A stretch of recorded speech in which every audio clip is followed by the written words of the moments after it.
be a ranger. I kept the peace on the galactic frontier. Mace Griffin Bounty Hunter takes us far into the future to where several dominant species occupy a host of solar systems and discover new planets on a regular basis. They killed my squad, framed me, locked me away for 10 long years. They've only made one mistake, letting me go. Huge conglomerates vie for rich resources on every new world, resulting in fighting, smuggling, and the emergence of pirate clans. The Rangers were a highly skilled group set up to deal with this prolific lowlife as well as other assorted troublemakers, but the work of an unknown traitor soon brought them down. As the only surviving ranger, Mace Griffin becomes a bounty hunter and sets out to discover the truth behind this treachery. I will hunt them down, all of them.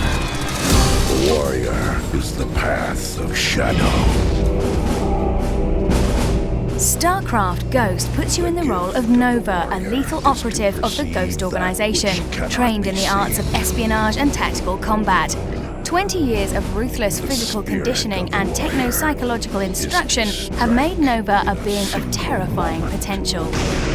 The destiny of the warrior is balance in all things. And when balance is lost, all that is left is the reckoning. You and your allies get to follow a series of story-driven missions, including planetary battles and dangerous solo operations.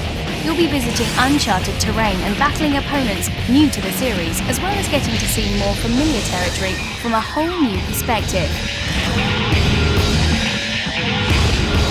This is a co-development by Blizzard Entertainment and Nihilistic Software, bringing fantastic graphics and exciting gameplay to the familiar planets and former battlefields of this legendary universe. StarCraft Ghost, coming 2003 from Blizzard Entertainment. Star Wars The Clone Wars challenges you to take up the mantle of the 3 Jedi heroes who lead the Republic clone forces against the insidious Count Dooku and the countless droid armies of the Confederacy of Independent Systems. Play as Anakin Skywalker, Obi-Wan Kenobi or Mace Windu as they struggle to prevent the Confederacy reassembling an ancient Sith weapon of mass destruction. Action takes place over 16 dramatic campaigns, spanning 6 immense Star Wars worlds. There are single and multiplayer campaigns incorporating popular characters and classic vehicle designs and settings, and each of the 30-plus vehicles has a defined combat role, adding a distinctive dimension to each stage. Focusing on high-intensity engagements, The Clone Wars promises to be a force to be reckoned with. Begun. The Clone War has.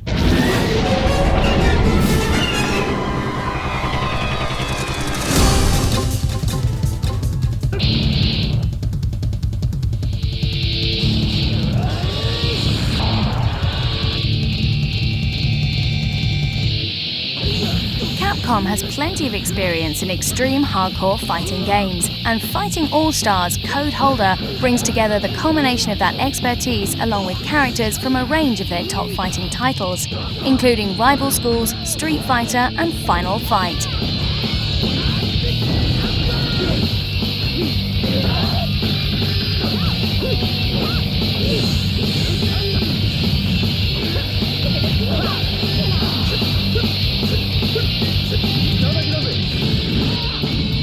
All your favourite characters are here, strutting their stuff and bringing their own unique fighting style to the mix, complete with explosive combos and awesome special moves.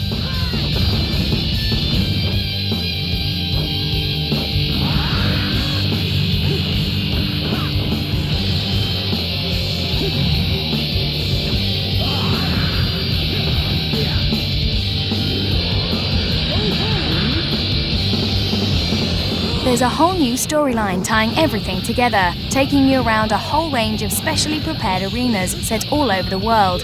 The time has come to find out who really is the best of the best.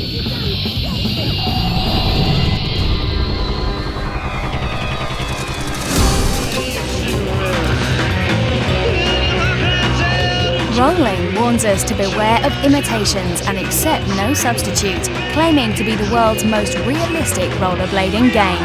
So, what has it got to back that up? You can expect some fast and fluid gameplay, with over 200 authentic grinds, grabs, flips and manuals, and there are 10 huge street levels and 4 complete genuine skate parks in which to strut your stuff. There are 19 pro characters to choose between, along with the option to create your own custom skater. Then you can personalize your character further with the in-depth body, face, clothing, skate and equipment editor, featuring over 1,200 clothing items.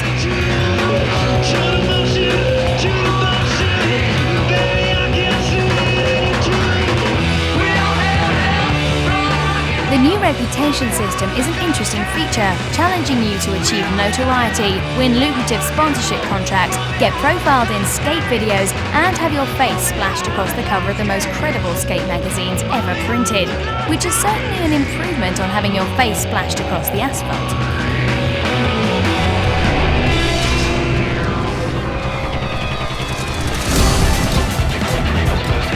Moto GP3 continues Namco's ever-popular motorcycle racing series, bringing even more beautiful graphics and astounding realism to this top bike simulator. There's a heap of new features to take in, starting with the addition of 5 new officially licensed courses, bringing the total up to an impressive 15 authentic Moto GP tracks. Realism is the key word in this game, with all the bikes and riders being reproduced from the 2002 Moto GP season. And the visuals remain faithful right down to the new cockpit view and genuine TV-style replay option. The new weight shift feature allows you to move your rider independently from the bike, providing more control than ever before. And you can even select both front and rear braking. Game modes include the Virtual Challenge mode, offering 18 single-player courses, the 4-player Versus mode, including a handicap system to cater for varying skill levels, and the 2-player Grand Prix mode. All of this, along with other nice touches, such as being able to choose your rider's gender, as well as his or her name and nationality, set MotoGP ahead of the pack as the most exhilarating and realistic motorcycle experience yet seen on any game's console.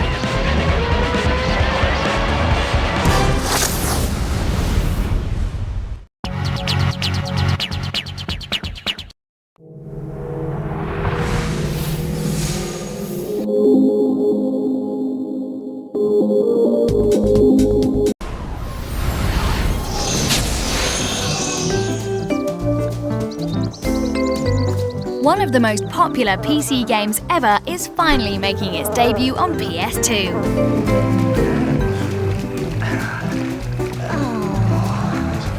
The Sims bursts into the console market with a vivid display of bright colours, 3D graphics and heaps of little special effects that add to the game's charm. You can even customise your Sims' appearance to a level unseen in the PC version.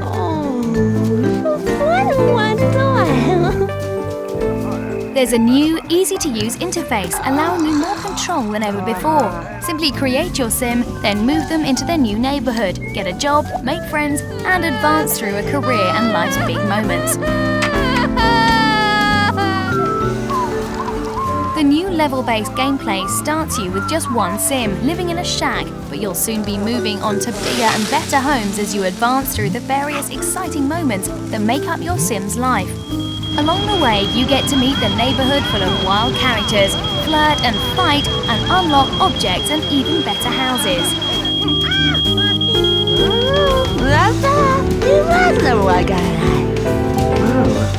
You can also create your perfect Sim's home in an open-ended gameplay mode, or transfer your sim onto a friend's machine and let the two meet in a single environment, competing in a 2-player mode to earn the most popularity.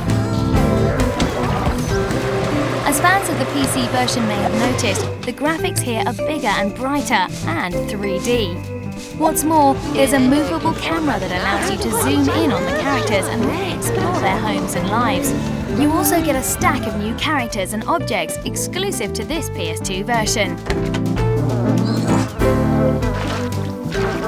The The only thing missing here is the chance to update your game with new accessories from the web. But with a host of new elements, this could still be one of the best sim games yet.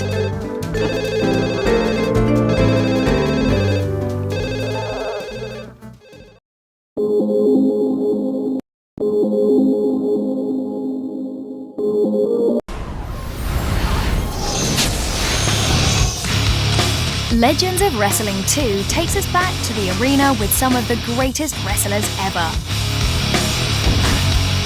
Now it's come the day that I take the lead and I make you follow. Toast to champagne, cause I came for greed and not for tomorrow. If it feels good, then it feels good, and I do it all day. You want me to play? You best bring your brain, you best bring your money. There are 65 grappling greats here, including Big Daddy, Giant Haystacks, Kendo Nagasaki, and Hulk Hogan. There are a wide range of match types to try out as well, such as 6- and 8-man elimination bouts, cage, battle royal, ladder, table, and 3- and 4-way dances. There's also a new storyline and career mode, taking you around the US and the rest of the world, battling for the respect of your fans and the promoters in an effort to claim the heavyweight championship of the world. You can also try out the fierce tag team tournaments with great teams such as the Road Warriors, Steiner Brothers, British Bulldogs, Nasty Boys, and the Rock and Roll Express. And if that isn't enough star material for you, then you can try out the new improved Creator Legend mode and create your ultimate wrestler. All the signature entrances and taunts are included for every wrestler, and the character models are looking good with realistic movements right down to their hair and clothing.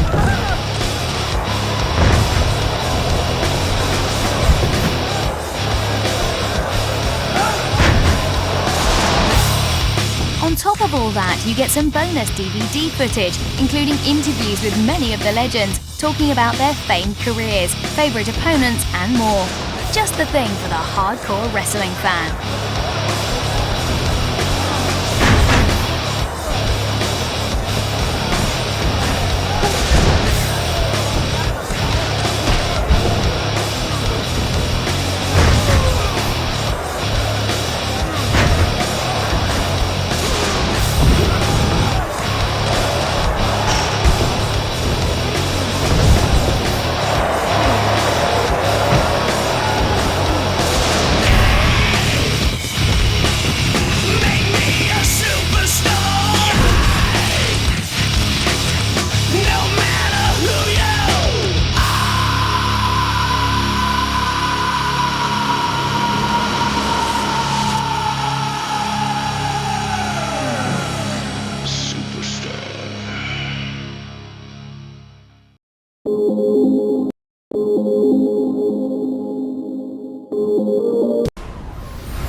Return to the world of down and dirty motorsports with ATV Quad Power Racing 2.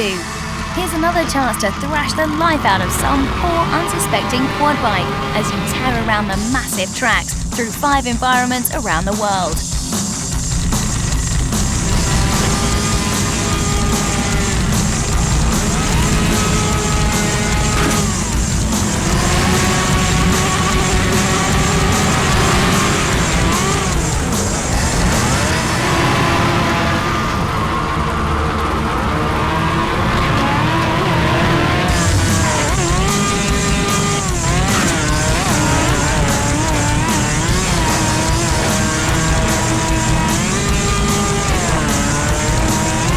There are 10 genuine top pro riders available, including Dana Creech, Corey Ellis and Tim Farr, as well as 10 new characters to keep things interesting.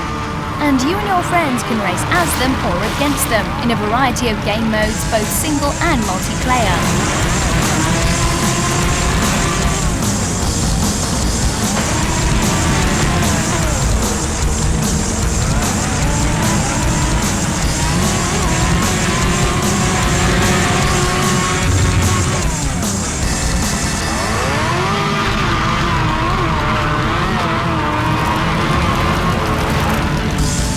physics and controls are purposefully exaggerated, allowing you to achieve huge amounts of air and pull off some amazingly fun power slides. All of which come in very handy when taking a walk on the wild side with over 20 freestyle tricks both on the ground and in the air. And the dirt isn't just part of the scenery in this game. If things aren't going your way, then you can even get heavy-handed with the opposition, providing a swift kick and a detour into the scenery, just to let them know how unimpressed you are.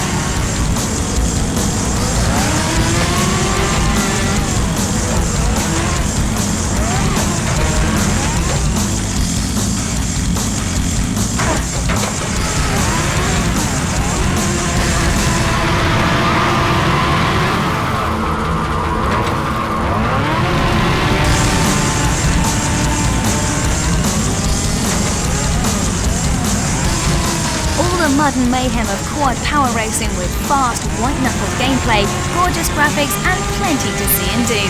What better way to get dirty?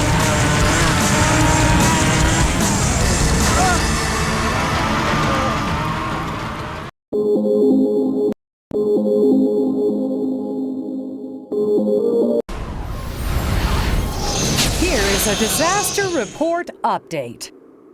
A massive earthquake has struck Capital City just after noon yesterday. The magnitude of the earthquake has not been confirmed, but Capital City has suffered extensive damage. SOS The Final Escape is a game with a difference. Here you have no superpowers, no huge guns, and no highly trained squad. Here you just have your average Joe, his will to survive, and the conscience to rescue his fellow survivors. The challenge is set in Capital City, a thriving industrial town that finds itself ripped apart by a violent earthquake. When you recover consciousness, you're met with sheer pandemonium, total devastation, and an overwhelming fear. There's only one objective now: staying alive.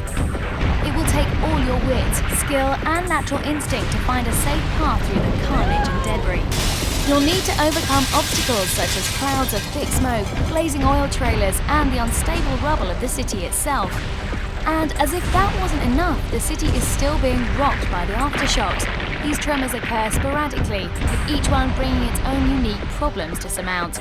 And as you dig deeper into the ruins of the city and rescue your fellow survivors, you'll gradually unearth a twisted tale of human corruption, until you finally discover the truth behind this seemingly natural disaster.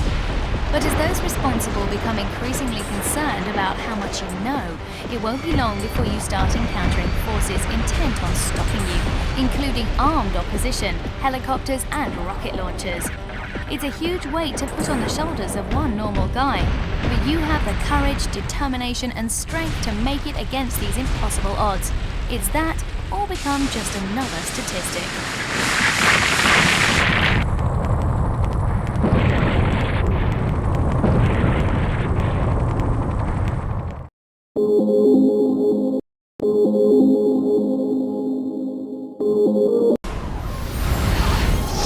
Gather round, all of you who would listen. I have a tale to tell. A story of warriors and kings. A saga of dark magic. A legend of high adventure.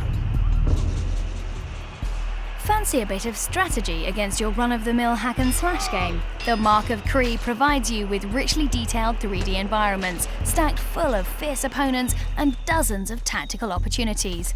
You play Rao, a fierce warrior who must battle the denizens of the dark world to prevent the invoking of an ancient spell that holds the power to unleash great evil throughout the land.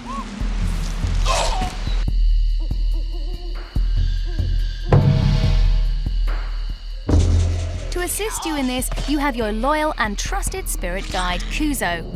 This large black bird plays a strategic role in your quest, scouting ahead to perches further along your path and allowing you to see through his eyes. In this way, you can get a feel for the lay of the land and decide the best way to take on the opposition. Kuzo can also retrieve items and distract opponents, making him an invaluable ally. There are 4 weapons to be collected throughout the game, starting with the broadsword and progressing through the bow, awesome battle axe, and authentic sacred taiaha, a spear from New Zealand.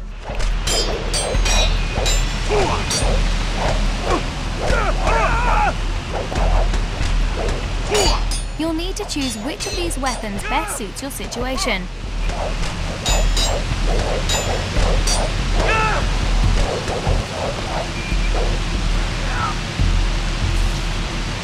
Or opt for the open-handed, stealthy approach and avoid alerting the guards to your presence. The unique combat system is an excellent way to allow you to attack enemies in all directions while performing fluid, animated combinations. Just use the right analog stick to sweep over your opponents and assign attack buttons to each of them. Then use that button to make your basic attack. Combine with any unassigned buttons to achieve more interesting combos.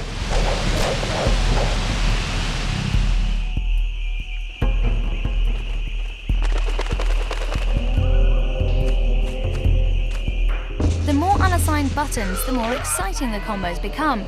So one-on-one fights can become quite dramatic.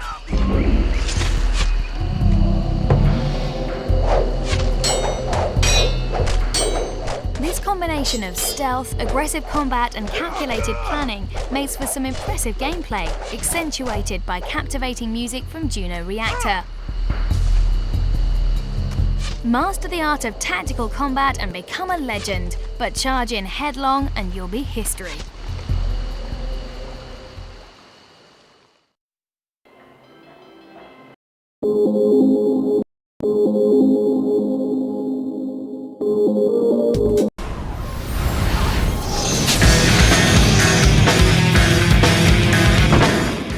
Forget what you know. Evolution Skateboarding introduces the true blend of action sports and action gaming for an extreme experience like never before. At least, that's what Konami is telling us. There are 8 pro skaters to choose between, each with unique access to different parts of the world, complete with their own unique missions, level layouts and objectives, providing you with 8 different ways to finish the game.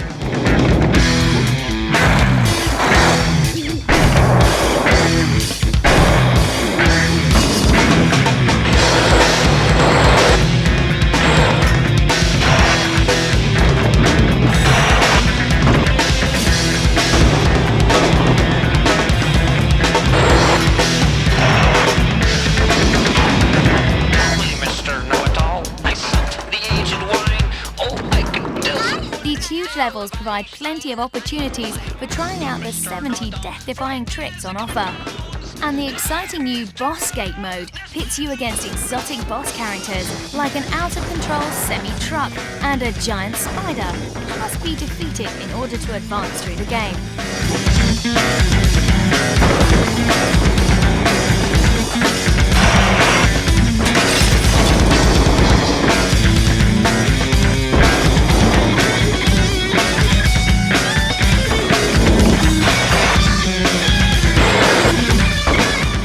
Modes include the Challenge mode with over 25 specially designed levels on which to pit your skills. The option to produce your own skate video, editing your replays with the new full-feature replay editor, a practice mode with detailed walkthroughs of all the tricks, a fantastic head-to-head 2-player mode, and 13 mini-games to finish things off.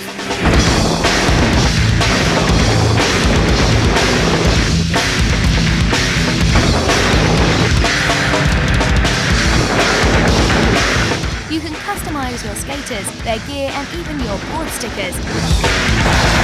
And then there's the option to design your own trick combos, 2 per skater, that provide extra points when you perform them as part of your routine. They call me Mr. Know-It-All. I am so eloquent. Perfection is my middle name. Never rhymes with eloquent.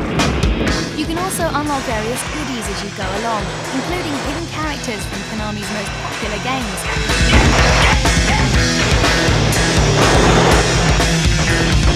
But will all this be enough to compete with the splendor of Tony Hawk Pro Skater 4?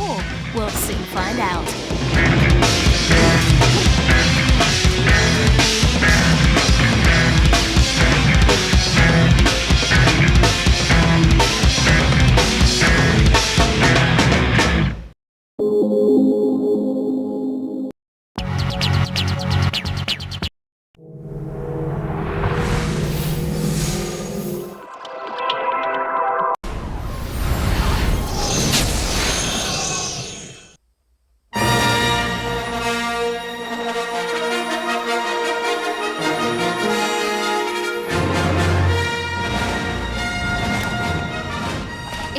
to be cool in the Star Wars universe, then look no further than Jango Fett, the galaxy's most dangerous bounty hunter. Star Wars Bounty Hunter slots neatly into the Star Wars timeline, set just before Episode 2, where thanks to a deadly cult called the Bando Gora, corruption and disorder is rife throughout the galaxy.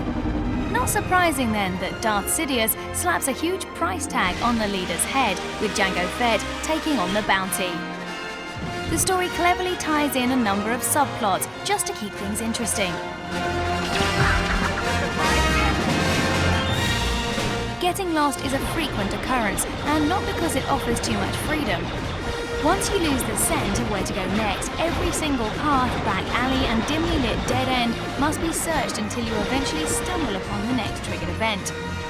Bounty Hunter simply refuses to reward any attempts at stealth too, so it's guns blazing all the way, and most of the skill required to battle your way through the relentless gunfights is sadly taken out of your hands courtesy of the mindless auto-aim feature.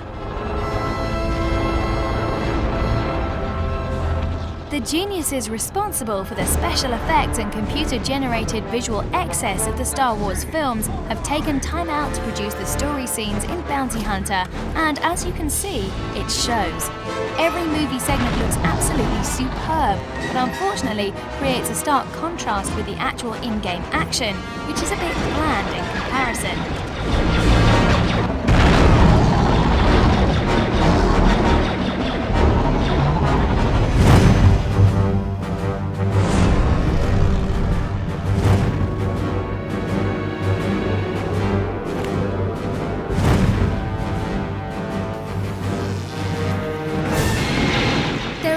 Touches to be found, like Jango's ability to target 2 enemies with his twin pistols, and there's fun to be had with the ability to stray from your overall objective to snap up a few well-paying supplemental bounties along the way.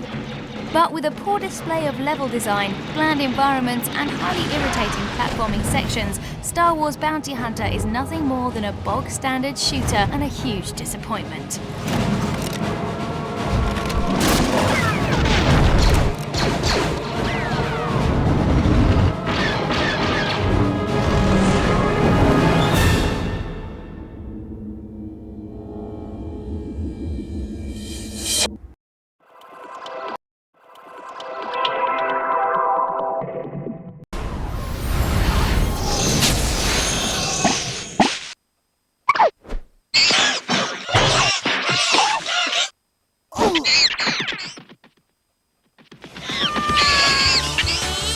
Get ready for some monkey madness as the playful primates return in Ape Escape 2.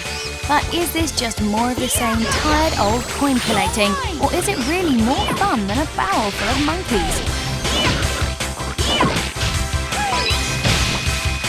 The apes of Monkey Park have escaped, and it's all up to Hikaru to catch them all again.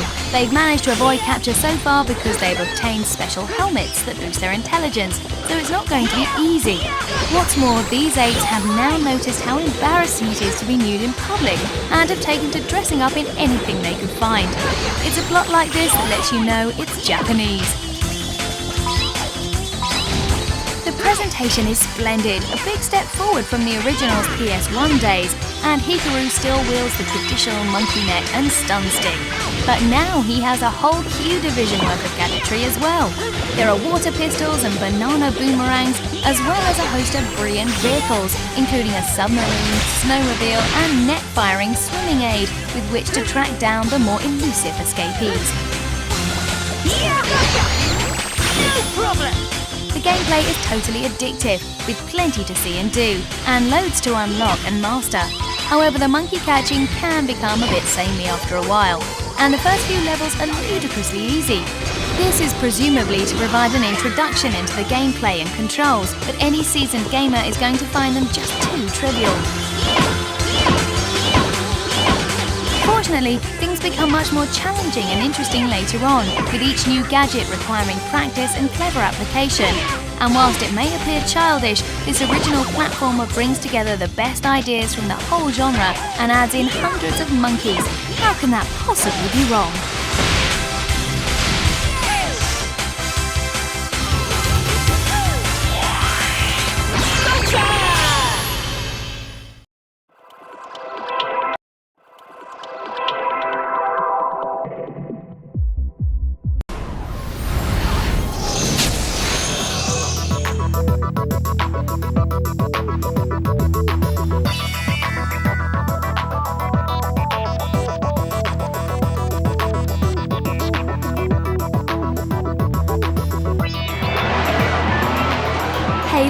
another Formula One game. Grand Prix Challenge is the 7th F1 game in 2 years, which has to be more than enough for anyone. Especially since they all contain the same tracks, cars and teams, allowing for the year-end alterations.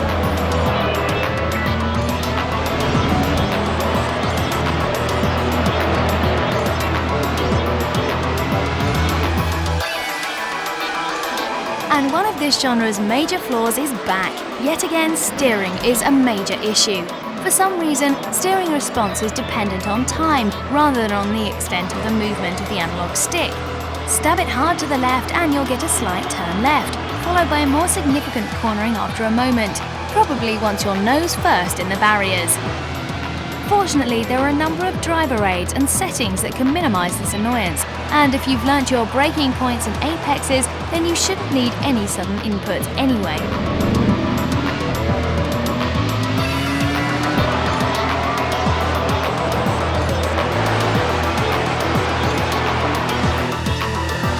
Other drivers are pretty good and come with 3 ability settings to suit your capabilities, but even the medium setting provides a considerable challenge to a competent driver.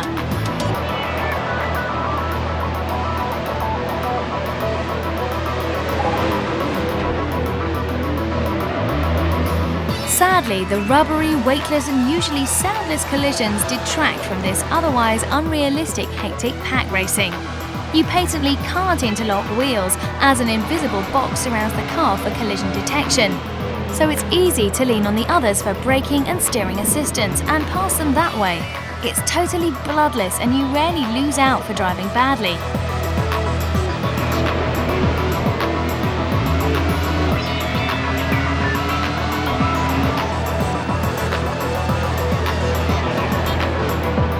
Visually, the game is startlingly good looking, albeit with a slightly cartoony effect. The tracks are accurate and the details are impressive. You even get a decent sensation of speed. The real problem, however, is that this is exactly the same game as you probably already have. The other F1 titles cater for most of the market, especially the excellent Sony Formula One 2002. But if you want a fast, smooth game with unsubtle arcade-style racing, then there might still be room on your shelf for Grand Prix Challenge.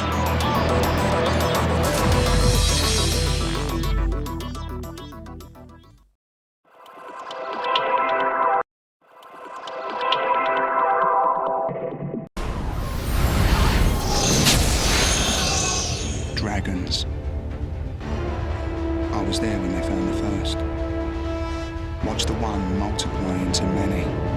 Watch the many spread across the globe, burning all before them and feasting on the ash.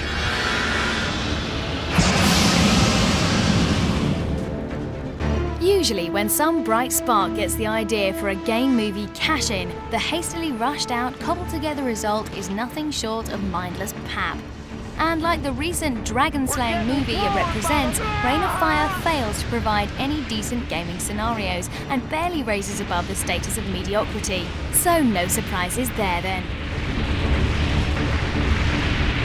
We're getting a lot of radar activity by the south wall. Yes, it does look rather impressive in places, with gigantic winged beasts the size of your average Airbus swooping down on your heavily armoured rides as you fight to protect your team. But once you get underway, you'll soon discover that missions mostly consist of destroying the fire-breathing threat and nothing more.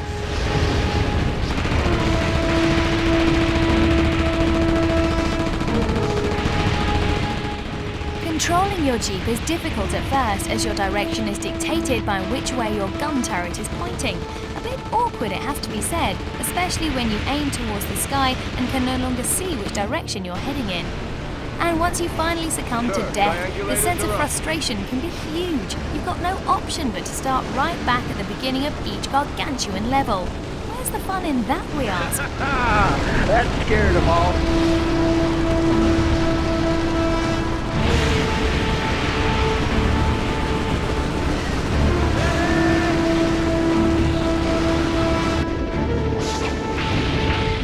Rather novel touch, you can also play as an evil dragon, causing havoc and general destruction.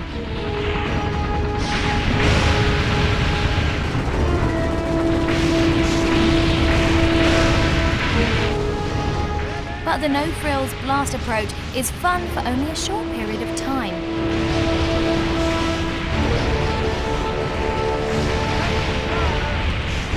If you can persevere with the control flaws, Rain of Fire is an average blaster, which looks and sounds great. Just don't expect the gameplay to match its impressive aesthetics, and you'll get along fine. Okay, that's it. We're all in. Go, go, go! Let's get out of here! Keep that APC down. Keep coming. I see it. Yeah, he's big.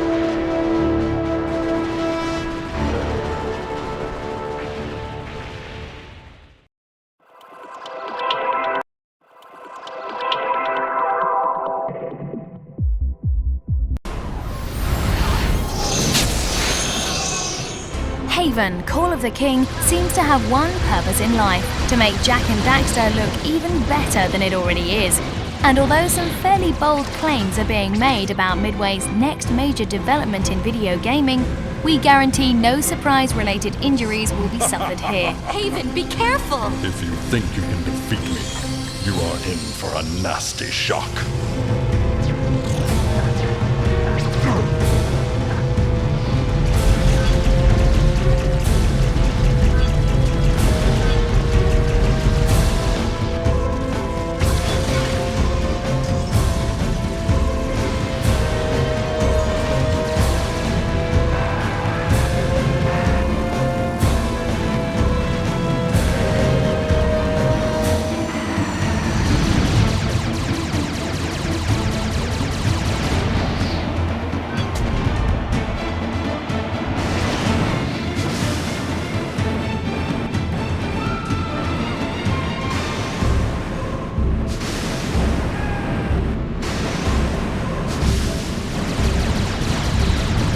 As the title cleverly suggests, you assume the role of Haven. This leaping fool is out to save his people from the evil Lord Vetch, which involves the requisite platforming action, collecting, shooting, and jumping around in the usual manner. And you can even move freely from place to place without any loading intervals, experiencing elements from just about every gaming genre all smoothly integrated into a single advanced game engine. It sounds rather impressive, and you have to admire the technicalities of bundling all these varying styles of gameplay together, but Haven, Call of the King simply fails to tickle our biscuits. The uninspired graphics don't really help matters, and the cartoonish humour is just a bit too laboured for our liking. Plus, the whole thing is so painfully predictable, you won't even need the manual to figure it out.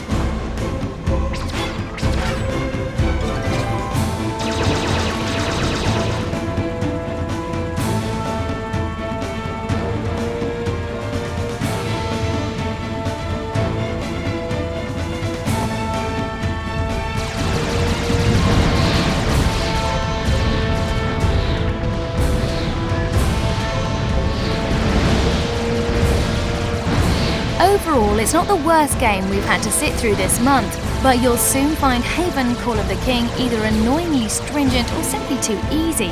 And with Sony's Jak and Daxter available now on Platinum, you should look elsewhere for a more worthy challenge.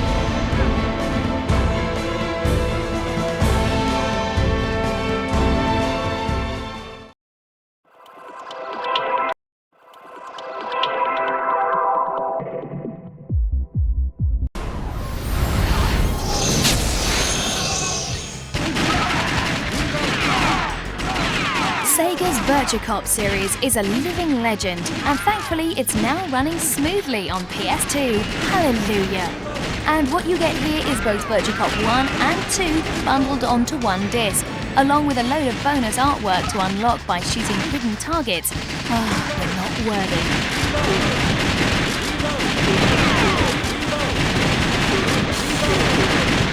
Virtua Cop 1 is the pinnacle of accurate, perfectly timed shoot 'em up action, with the Sega patented score attack feature ditching longevity in favour of a short, high-score challenge designed for maximum replay value.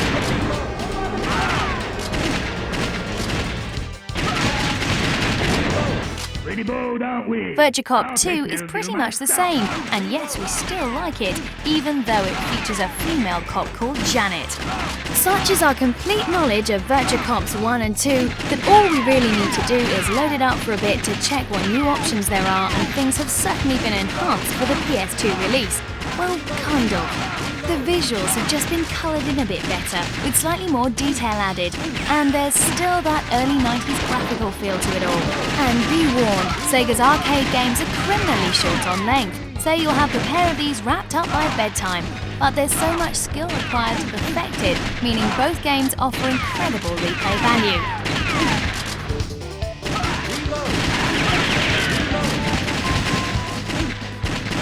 Both Virtua Cops first appeared in the arcades many years ago, but these games still play as good now as they did then. 2 cop games for 1. We love it. Please give us one a chance.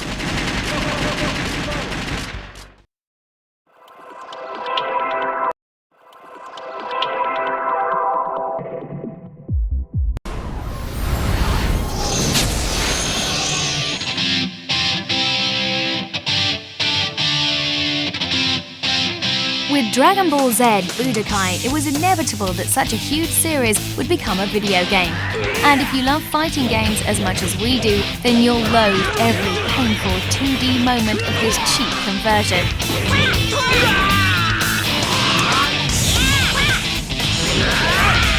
Each character from the original Dragon Ball Z series can throw fireballs and even levitate for some aerial combat. But none of this idle chit-chat really matters, because basically Dragon Ball Z is absolutely chuffed. Even if you are a die-hard fan of the series, it's simply not worth paying for.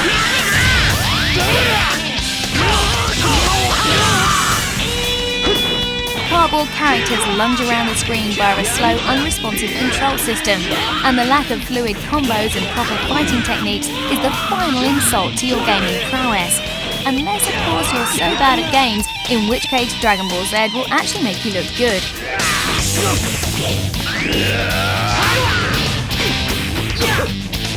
With the depth of longevity of both Tekken and Virtua Fighter, why would you even consider this a brainless beat-em-up? Enough said.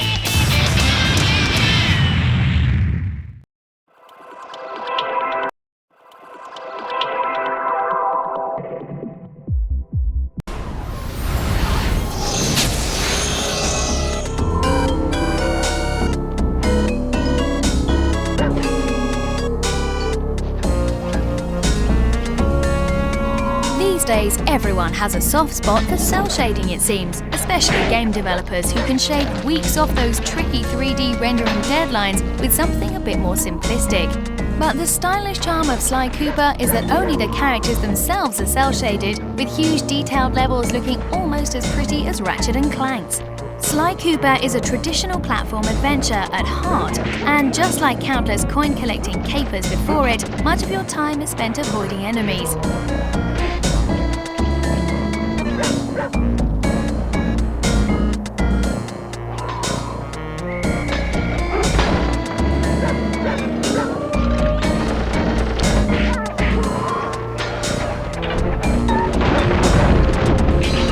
The stealth scenes are tense and very cleverly done, with Sly performing a variety of solid snake-style maneuvers, and once your position is compromised, alarm bells ring, enemies go berserk, and searchlights turn into flaming hot lasers.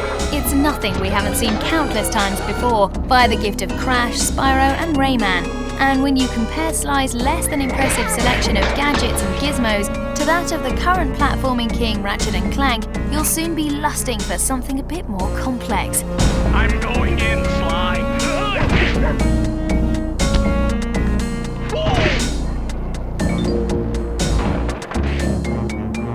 Yes, the double dose of stealth and cell shading is certainly appealing, and there are plenty of nice comical touches to be found, but it only takes a basic knowledge of gaming to breeze through this adventure within days. And should you come unstuck, there's always the patronising turtle Bentley, who offers hints and tips along with jokes that make you cringe. All right.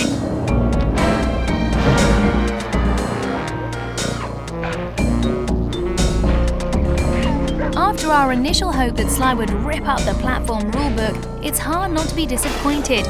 As a platformer aimed at 12-year-olds, Sly Cooper is ideal, but when it all boils down to an easy ride through some rather attractive scenery, we'd recommend shelling out 35 quid for Ratchet & Clank instead.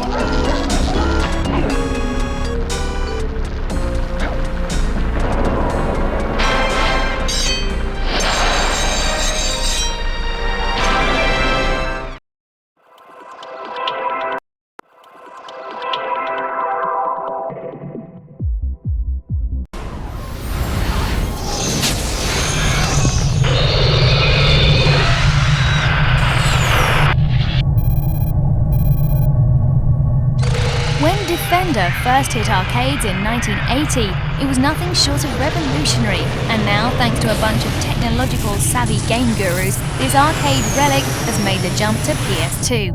And with an all-new storyline too. Who'd have believed it?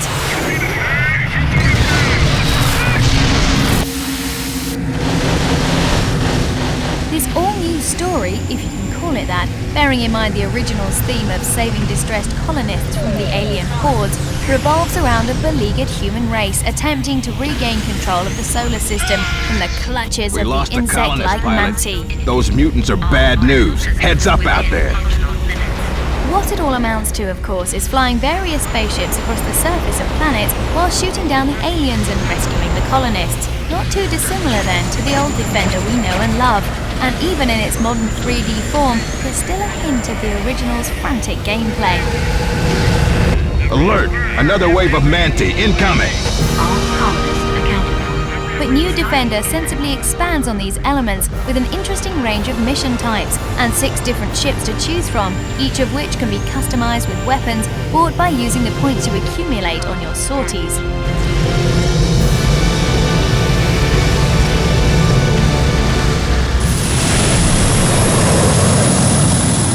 Even a time and resource management element to the overall play, most notably in the later levels. Every 3 colonists you manage to rescue and return to one of your factories, earning you a flashy new ground unit capable of fending off the Manti. Games today have to be something pretty special to make our jaws drop, and this slick update of the arcade classic isn't going to do that by any means. Yes, it does retain the feel of the original, and the new strategy elements are commendable, but the disappointingly brief playtime and distinctively average 2-player mode amounts to nothing more than a pleasantly playable remake. Gate jump complete. Confirm lunar coordinates 6 Beta Charlie.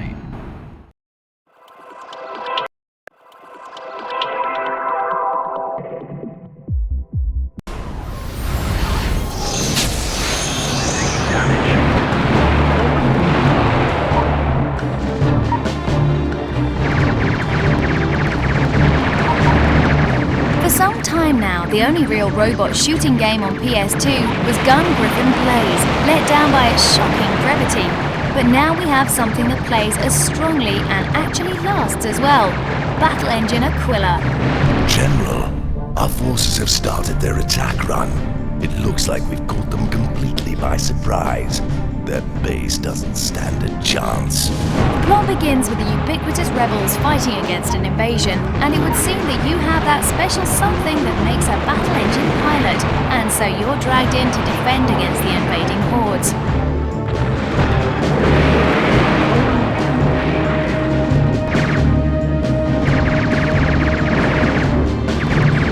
A battle engine is a war machine capable of spewing rocket-powered death on both solid ground and up in the air, but for some reason it's utterly vulnerable to water, a bit of a design flaw there. The ground movement is silky smooth and superbly tight, making navigation, aiming and everything else completely effortless.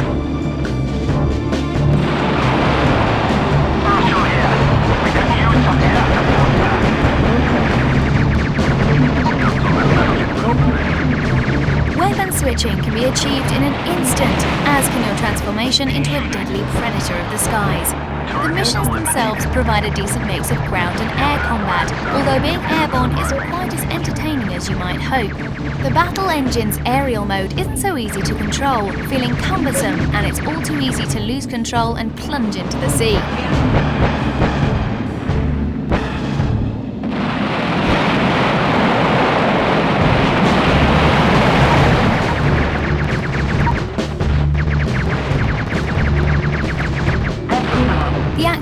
forthcoming, packed full of detail and without any graphical glitching.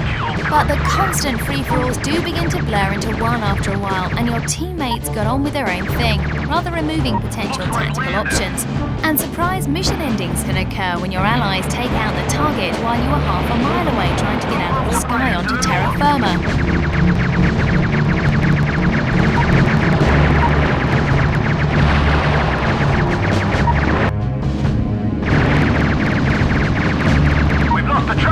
Despite this vagueness, Battle Engine Aquila is still good fun to play. The story may be a bit ropey and cliched, but the action is relentlessly gripping. And that's what this kind of game is all about.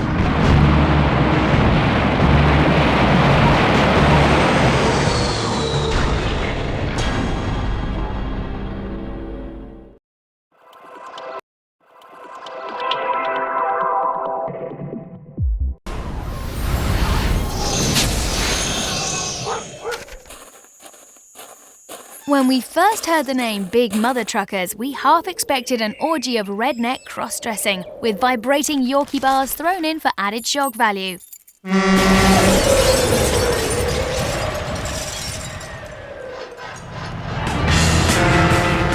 our relief then to discover a fabulous truck-driving spin on the age-old themes of trading. As with all driving-based games, steering from left and right does monopolise your time here, but there's also plenty to see and do as you haul ass across mini-America, buying and selling cargo in an attempt to make as much cash as possible. Unfortunately, things get rather dull rather quickly. You have just 60 days to go out and make your fortune.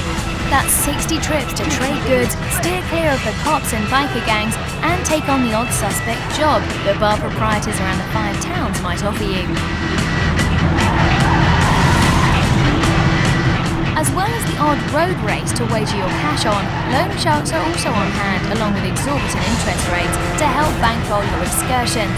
And within a few trips, you'll soon have plenty of spare cash to refuel, repair and upgrade your mother of all trucks. Shoot it! Big Mutha Truckers never fails to make you laugh with its fabulous GTA-style radio stations and redneck sense of humour. But there's just not enough variety in the locations and the goods you trade in. Even the one-off missions that can be played through separately become annoying after a while. And there you have it, a novel approach to the genre, but one you'll soon tire of all too quickly. Head out on the highway, looking for adventure.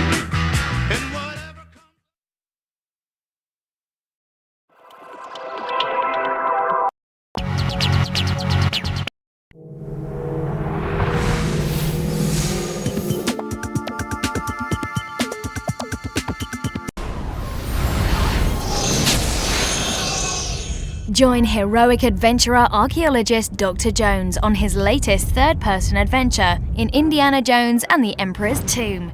The date is now 1935, and Indy is travelling to China and beyond to prevent a powerful artifact falling into evil hands. From the jungles of Ceylon and underwater palaces of Istanbul to the deadly streets of Hong Kong, you'll be racing against evil Nazis and the Asian underground, along with your mysterious and alluring partner Mei Ying. You can expect plenty of classic indie moments, such as a rickshaw chase in Hong Kong and a spectacular battle atop moving gondolas in the South China Sea. There are plenty of new opponents to outwit, terrifying creatures to defeat, and of course, countless puzzles to solve and ruins to explore. But do you really have what it takes to possess the mysterious Heart of the Dragon?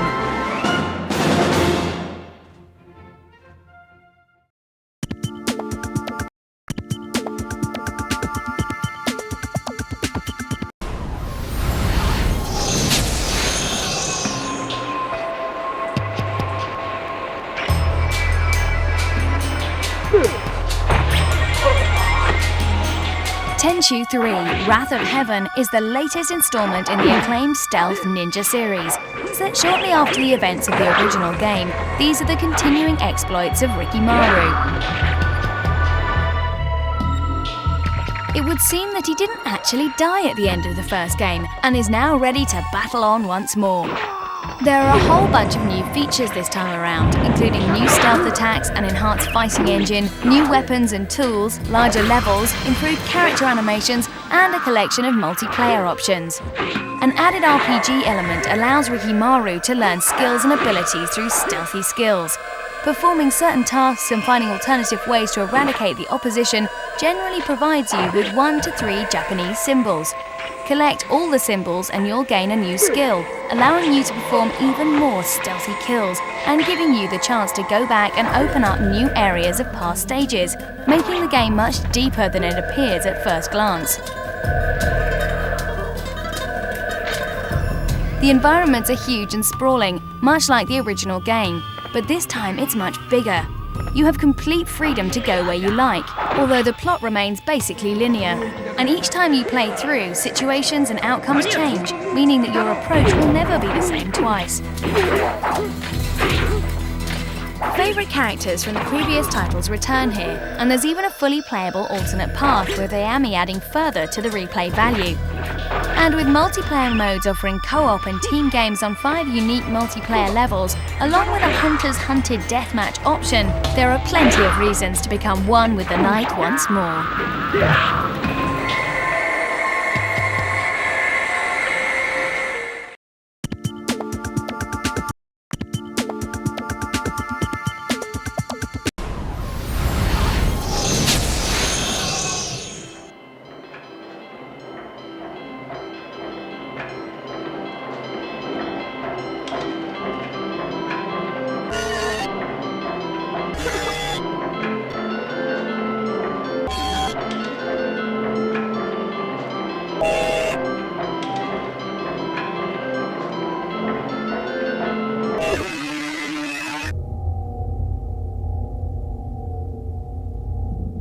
Silent Hill 3 continues this atmospheric series of survival horror masterpieces.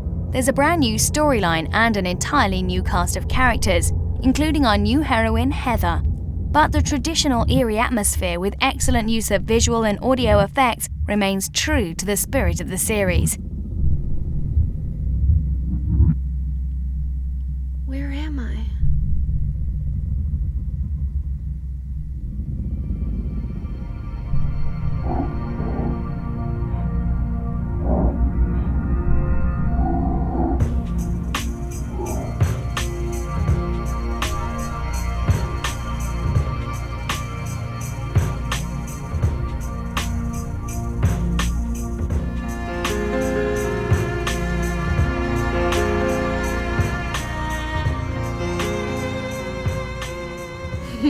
Dad, it's me.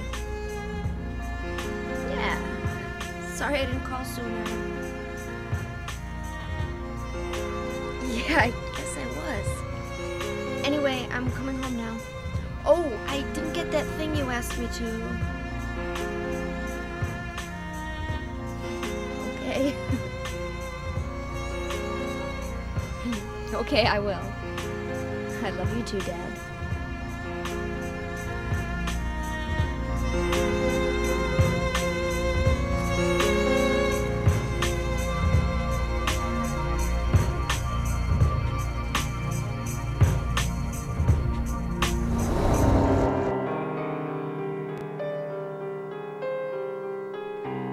Hey, wait! What's going on? Where is everybody?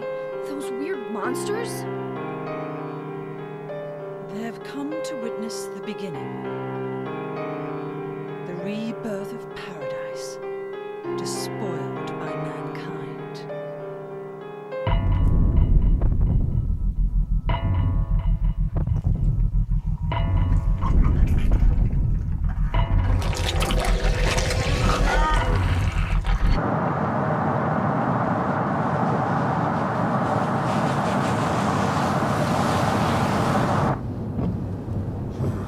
Started raining. Are you sleeping? I'm awake. You cold?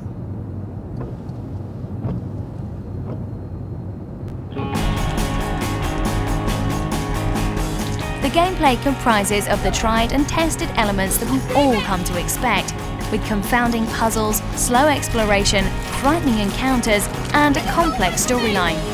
This time around, the monsters are even more numerous, and they're also considerably larger.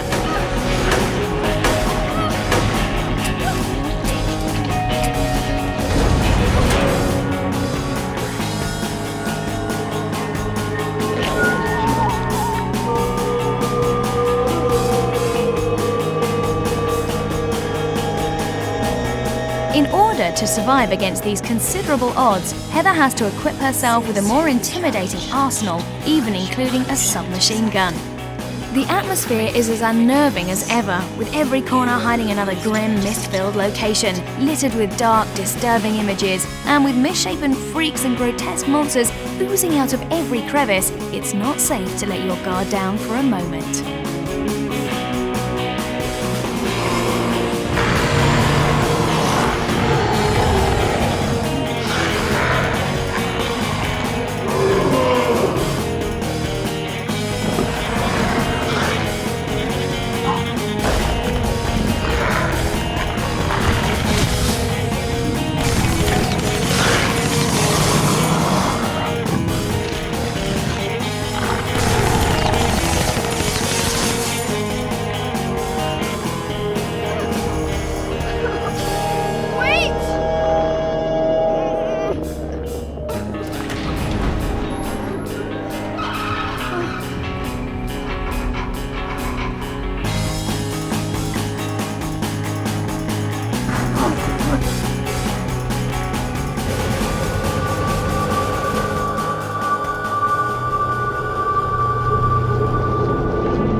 When I woke up, I was all alone. Everyone's gone. Is it because of those monsters? Silent Hill 3 may be on its way, but there's still life in its predecessor yet. So here's Silent Hill 2 Director's Cut.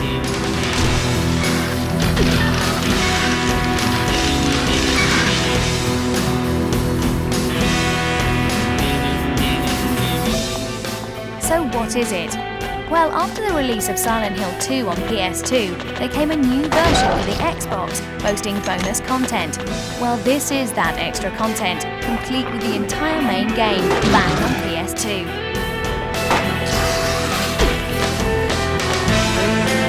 So the question really is, what is this superior extra bonus content? It's an additional chunk of plot entitled Born from a Wish. This is a special scenario that puts you in the role of Silent Hill 2's ghostly figure Maria. The mysterious and enigmatic character who toyed with your emotions throughout the main game. Obviously, this is material that's best viewed after finishing the main story, and the game is considerate enough to warn you as much. Do I fight? Maria starts this new section sitting alone holding a gun, wondering where everyone's gone. It chronicles her challenge to figure out what's happened to the people and her close relative, Ernest.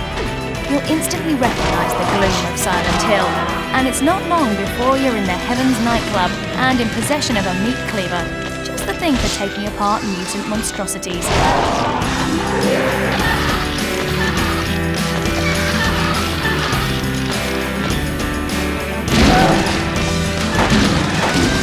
Maria is controlled exactly like James, right down to the helpful nod in the direction of useful items, doors and health drinks. The gameplay also stays true to what we've come to expect, with plenty of mutant attacks, wonky camera angles and mind-bending logic puzzles. Is somebody there? Konami reckon there's an additional 4 to 6 hours of gameplay in the new scenario alone. And then you have the entirety of the main game, of course, to complete with its 5 different endings. Now 6 if you count the ending of Born from a Wish. And there's also another totally new chain of events that unfold when you manage to complete both the main game with James and the new story with Maria. But you can find out what that's about yourself. doesn't matter who I am. I'm here for you, James. See? I'm real.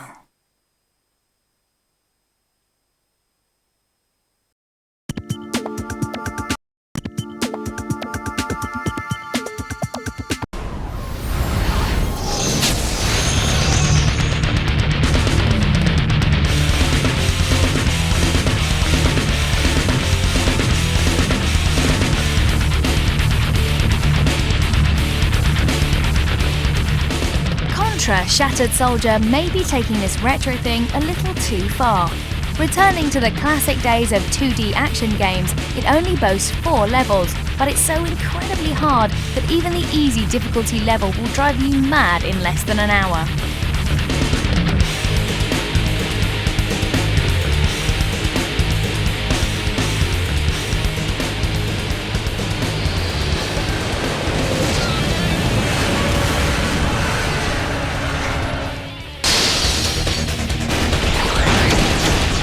Set in a post-apocalyptic world, where environmental collapse has, in no easily explicable way, led to robots and mutant bug things taking control. Obviously they're desperately in need of killing, and you're the man for the job.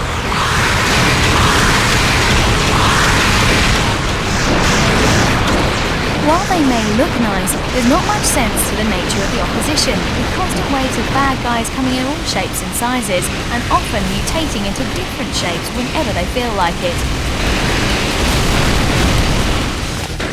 There are new enemies and attack patterns all the time, so just when you think you've got it all worked out, there's another trick that you're bound to have missed.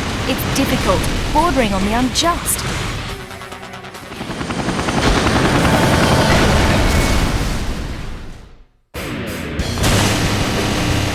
Controls are pretty straightforward, with one button each for shoot, jump, charge up weapon and select weapon. And your weapon options are the ever-social flamethrower, a crowd-clearing machine gun, and a grenade launcher that's just the thing for blowing up things you can't normally reach.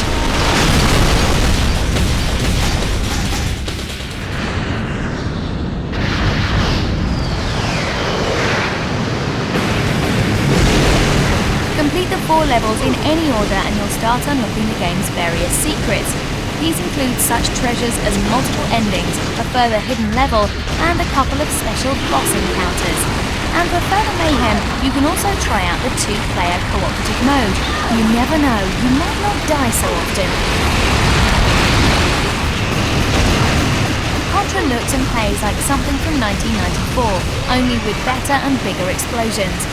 But whether you describe it as a retro classic or just another attempt to rehash an old title and claim it as something new is up to your own personal view of nostalgia. We found it to be extremely annoying, but also shockingly addictive.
Another remake of a classic game, but Shinobi manages to be much more true to the spirit of its original side-scrolling classic than many of today's updates.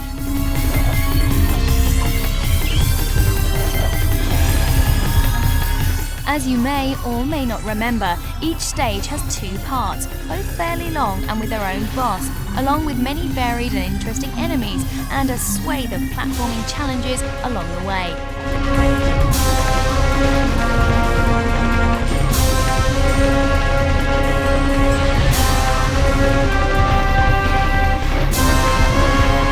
Hotsuma, the hero, is more than a match for most of his adversaries, but when it comes to plummeting to his death, he's just as vulnerable as the next guy.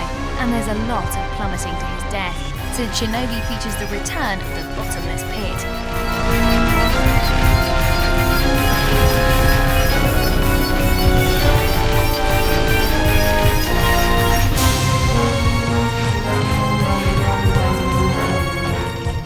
Have a return to the traditional values of platforming.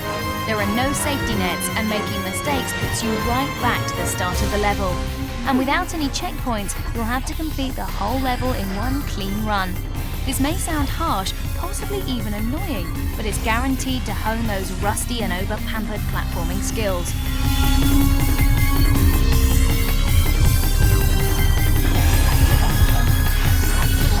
Hotsuma does a fantastic job of bringing a movie-style ninja to life, with lightning-fast moves and gravity-defying antics. He has the ability to run along the walls, activate magic scrolls, throw paralyzing shurikens, and stealth dash behind opponents in order to stab them in the back, just as any good ninja should.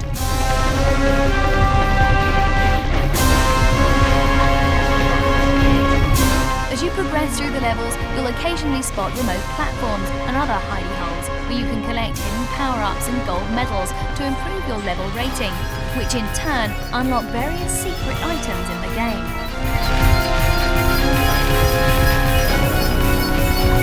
While Shinobi might not be as technically proficient as some of its rivals on PS2, there are still plenty of nice touches, such as well-designed levels, nicely animated, graceful characters, and traditional old-school sound effects.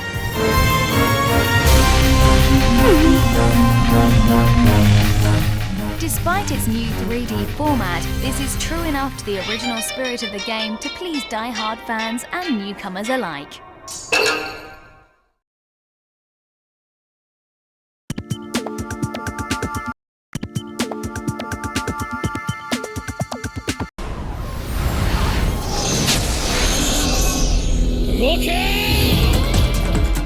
The original Zoe game was impressive enough, accelerating to frantic speeds while still maintaining high levels of detail. But Zone of the Enders 2, the second runner, manages to surpass even that. The story takes place in 2174, a time when a military organization known as Bahram has managed to dominate both Earth and Mars. The mechs, called orbital frames, are used to police things under the control of General No Man, and are planning a final devastating attack on the UN Space Force, who are essentially the good guys. This time around, you play as a full-grown man, with plenty more experience, meaning more moves and powers. And your orbital frame is once again the Jehuti, the most powerful of them all. And it's your task to use this battling behemoth to tip the tide of the battle in favour of the UN.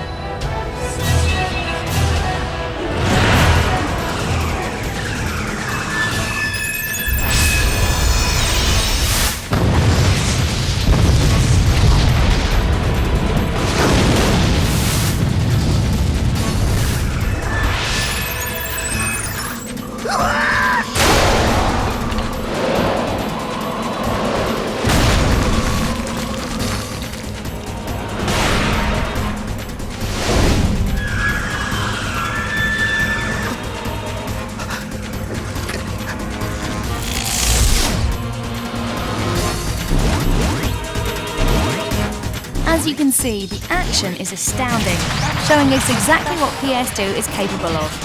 The combat takes place in a completely 3D environment, and there's so much going on that your Jehuti can literally disappear in a cloud of evaporating metal and burning fuel.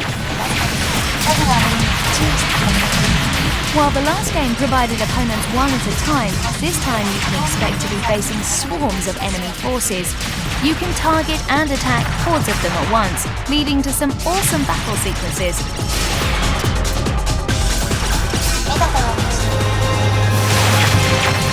But the question remains as to whether the various combat simplifications are going to leave enough subtlety and complexity to the battles to do it all justice.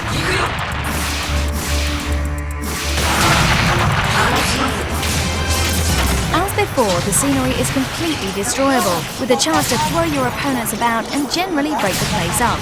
Walls, forests and buildings can all be demolished in a very satisfying display of mindless vandalism.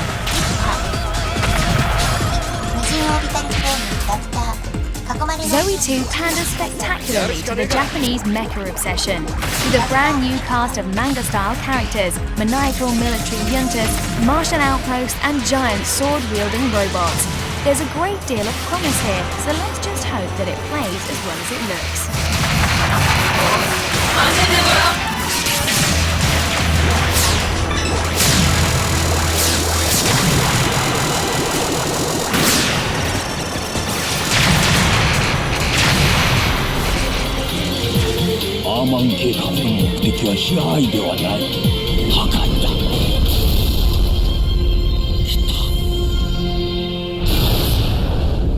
Anubis です。私がいなくなっても必ずねえ、必ずアマンを止めて。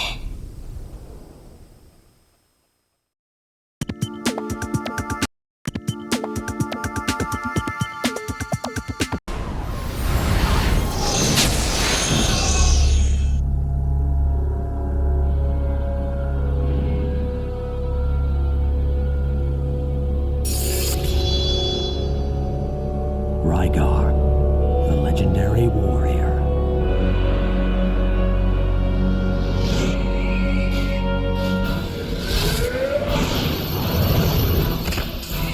Continuing with the stream of classic remakes comes Rygar, the legendary adventure. Originally available for the NES, this bizarre blend of Greco-Roman setting and unique storyline is now receiving a well-deserved and well-implemented facelift.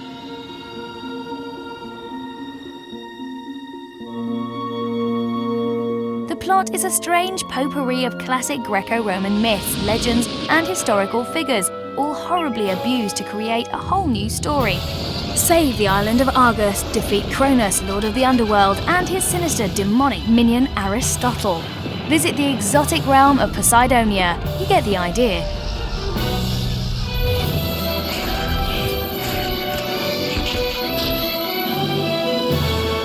Rygar begins the game with one of the extraordinary disc armors. These enchanted devices provide over 30 distinct action moves and bring spinning death to all those who would oppose him. As you progress through the game, you'll learn more moves and combos for your Hades disc armor, as well as collecting the Heaven and Sea disc armors to complete the set.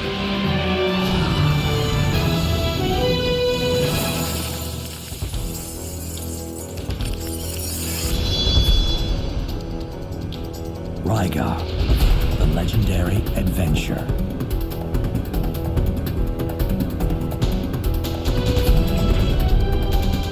The 8 worlds are all packed with new enemies and larger-than-life bosses, as well as providing various power-ups, such as the mysterious stones, which can be added to your disc armor in order to provide a wealth of extra powers. Only when you've collected and empowered all 3 disc armors will Rygar be ready to take on Cronus himself.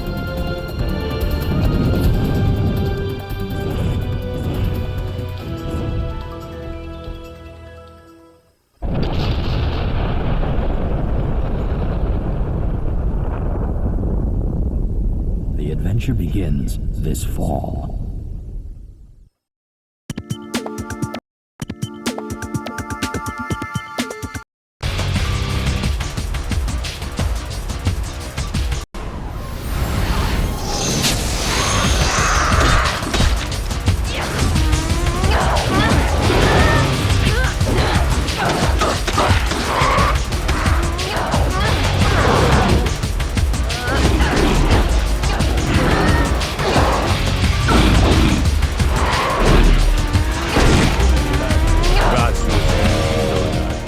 Despite the inevitable Tomb Raider comparisons, Sony's latest adventure, Primal, isn't merely following in Lara's footsteps, and a concerted effort has been made to steer lead character Jennifer Tate, or Jen as she's affectionately known by her creators, away from the heavily breasted sexual stereotype. Scream. Why don't you show them what we found? You. Why do you interrupt my ritual? What the? Have the gods answered my pleas, or do they mock me? I haven't prepared her for this yet. Then I suggest you do so quickly! And to perfectly capture the air of female independence, Jen is voiced by Hudson Lake, more commonly known as Callisto from Xena Warrior Princess. Scree, it hurts!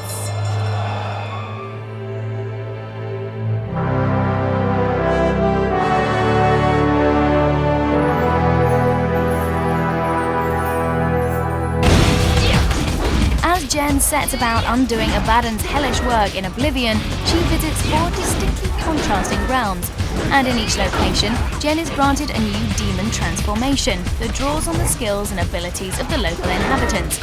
And it's these constantly changing environments that keep the overall challenge and the combat fresh and intriguing throughout.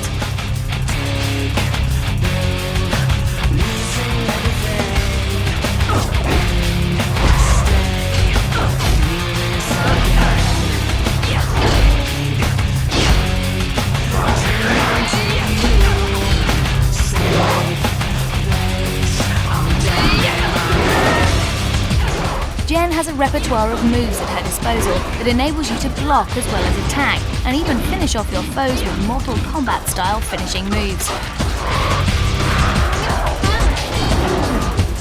Far more depth and strategy has been injected into Primal's combat to keep it from becoming stale as you progress through the game. From the outset, Primal was never intended as a simple Tomb Raider-style exercise in exploration and puzzle solving. The balance here is firmly aimed at giving Primal a modern, next-generation scrolling beat-em-up feel, plus the ability to switch between Jen and her comedy sidekick Scree at any time during the game provides a much-needed injection of cooperative innovation to the genre. Not only are the huge environments constantly changing, but they're also gorgeous to look at, and Primal is easily one of the most striking games on PS2. And all of this beauty comes with absolutely no loading times whatsoever, or so we're promised.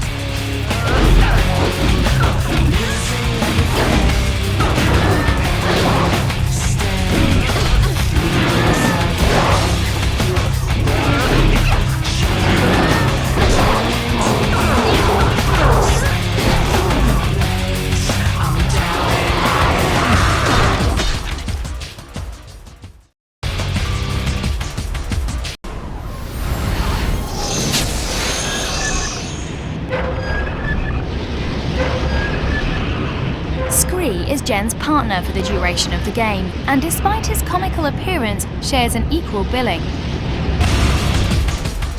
He's voiced by Andreas Katsoulis, who came to the attention of Primal's development team through his portrayal of Jakar in Babylon 5. Understandably, he's not quite as good looking as his female counterpart, but what Jen lacks in her mortal form, Scream more than makes up for thanks to his gargoyle tendencies.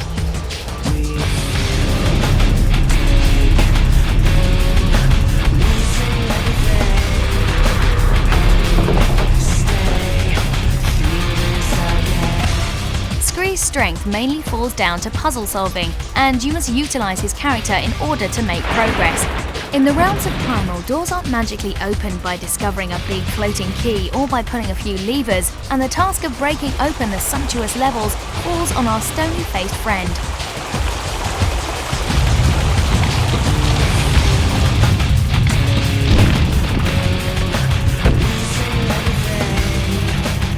Is also your only means of rehabilitation. Whenever you're low on health, he acts like a battery pack to recharge from, and he also absorbs the life force left behind by slain demons for his own form of demonic possession.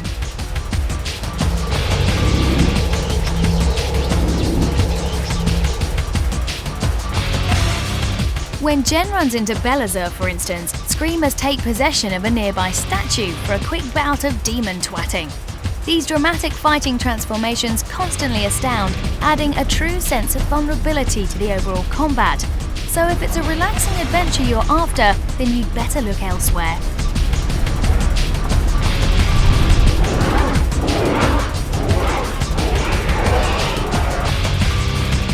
Rather than simply rehash old ideas with new flashy graphics, the Primal development team seems to have done its homework. And after 3 years in the making, Primal is the third-person action adventuring we've all been waiting for. And it's the kind of game that makes you proud to own a PS2. Watch out for our full review soon.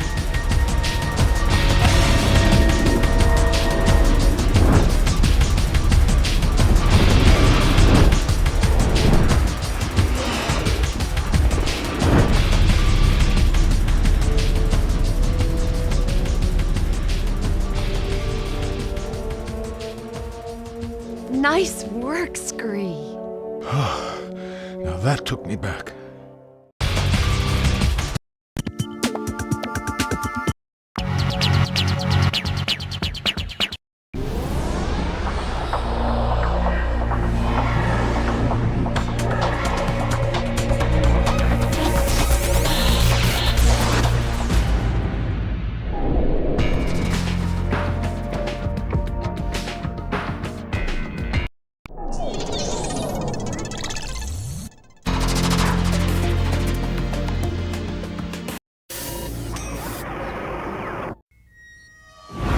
Something is terribly wrong at the Hive, a secret underground bioengineering lab owned by the Umbrella Corporation.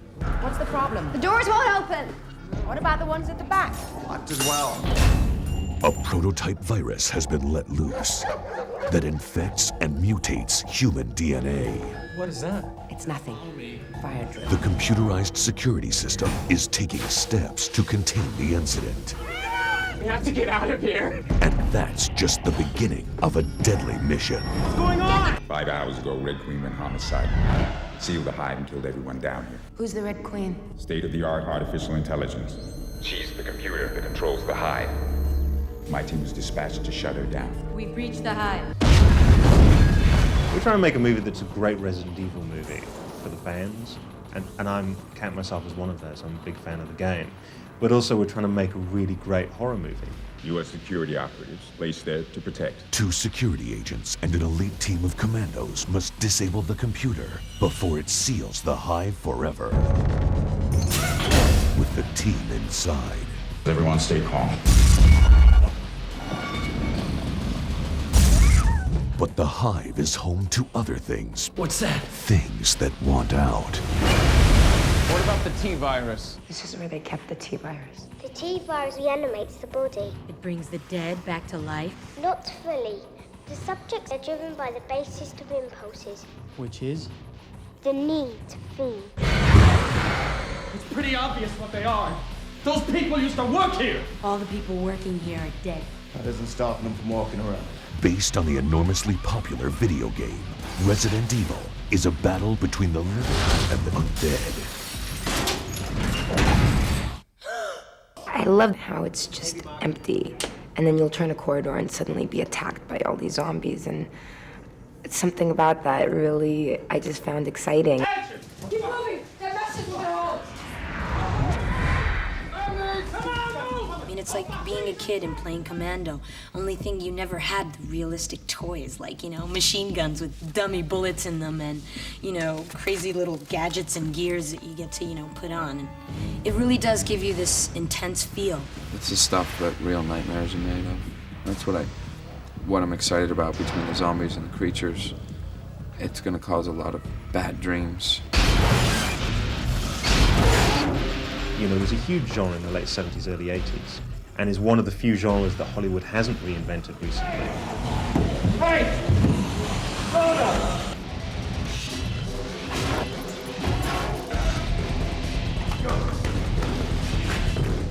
It was really something which we put in our office and started to play the game.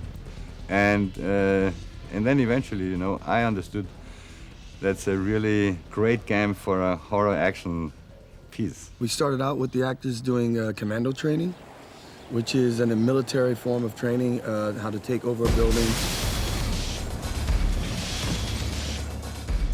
Report. We also taught them climbing, because throughout the movie they have to climb excess tunnels. Captain!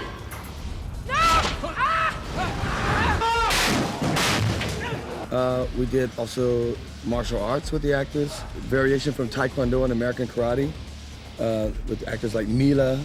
She had extensive martial arts.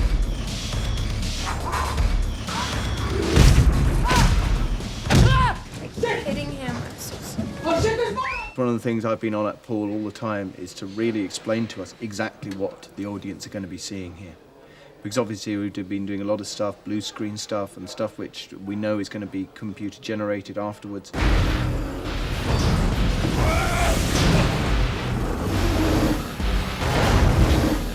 Most audiences know when they're watching a visual effect. They may not be able to put their finger on exactly what it is, but they know. And that's fine if you're making a fantasy action adventure, it doesn't matter. If you're making horror, I think horror is scary the realer it is, the more you believe it.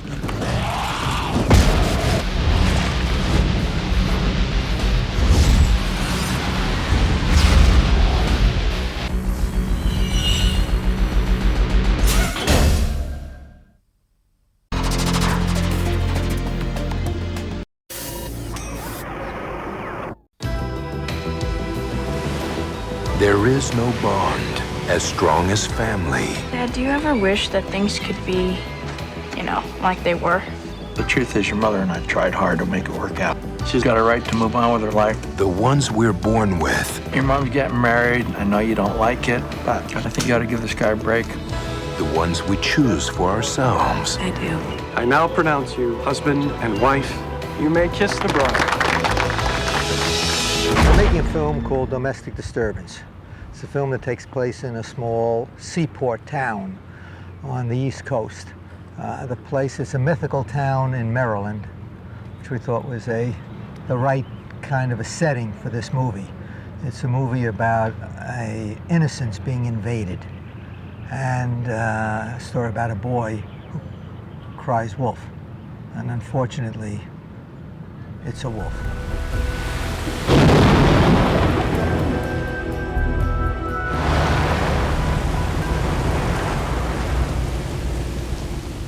Lost? Relax, it's around here somewhere. Let me just look at the map, all right? Map's in here. It's gotta be here somewhere. Come on, I got a flight to catch. Look in the back of the map.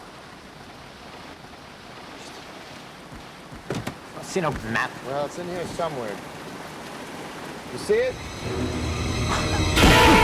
Frank Morrison is the character's name that I play, and he's in a divorce situation, and he cares very much about his ex-wife, and especially his son.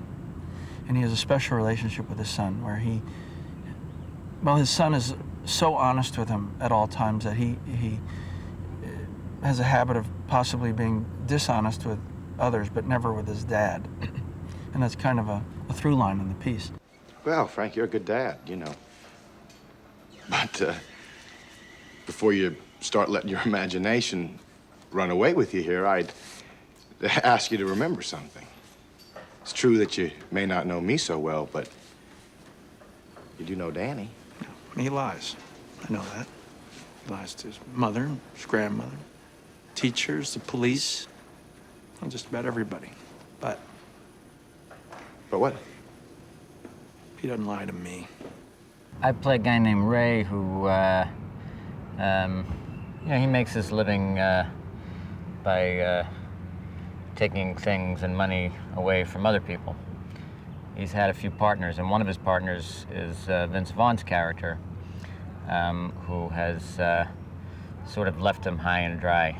And but my character has tracked him down and shows up unannounced at his wedding. We're shooting the wedding where me and Susan and Terry Polo get married, and everything's going smoothly, and that's when Ray Steve Buscemi shows up, who's a friend of mine, a business associate from Younger. I don't know that he's out of jail. I don't know how he found me, but he shows up looking very trashy and not formal in the way that the wedding is being conducted, and obnoxious, and does it in a way that's sort of a challenge to me. I had a good reason for wanting you to stay out of town, Ray. You talk too much. You always have. You know, maybe I'm not the only one. How do you think I found you? You know, when we were on the inside doing our little stretch, we'd all take our best shots at imagining where you'd run off to spend our money. You're lucky it was only me who figured it out. You would have had all three of us for wedding guests. Harold Becker is, you know, probably the best thriller maker in the business, and has been for years. His products, Sea of Love, Malice, are just two examples of his great ability to pull off thrillers. A wonderful cast. Of course, I could start with John Travolta, who's absolutely marvelous in this movie, and a wonderful actor, as we well know. I have Vince Vaughn playing the stepfather, and he's just fantastic. I know it sounds like I'm just praising everyone to the sky, but they deservedly. I believe when you see the film, you'll agree with me. With any thriller, and I've done a couple, you want them to be nervous and scared and frightened and fascinated and intrigued all at once. Hello? Susan, it's Frank. Now listen, you and Danny get out of the house. Now! I know, Frank. I know. I'm in the car with Danny. Susan? But the real heart of this film is this father fighting for his son when he finally realizing that this boy is in terrible jeopardy and trying to do something about it. John Travolta. I don't know that lighter. That's Ray's lighter. He gave it to me. You just have this tested for prints. I am not wasting any more time on this kid's story. Do you think I'm going to endanger my own child by marrying a killer? Vince Vaughn, you had a dream about a murder. What you think you saw and what you think that you know, it's only a nightmare. You don't want every moment of your life to be a big screaming nightmare, do you, Danny? Indicted for loan sharking, extortion. I'm prepared to give you half of everything. You got the wrong guy. You really love your dad, don't you? What do you mean? How would you feel if something happened to him? If you don't lay off, he's going to kill you. From the director of Sea of Love and Malice. I have never failed Danny, ever. And I'm not going to fail him now. You don't believe Danny's story any more than he does. Are you charging me or not? You're a little liar, aren't you, Danny? Frank? Get Danny out of the house. Do you hear me? You're not fit to be his father. I want to see you burn.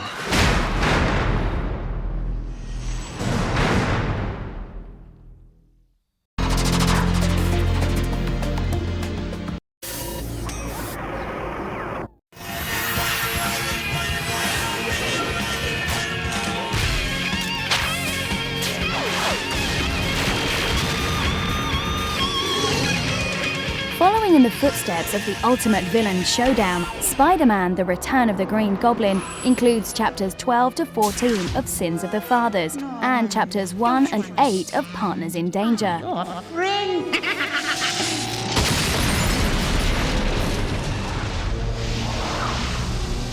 There was only one true goblin, the Green Goblin!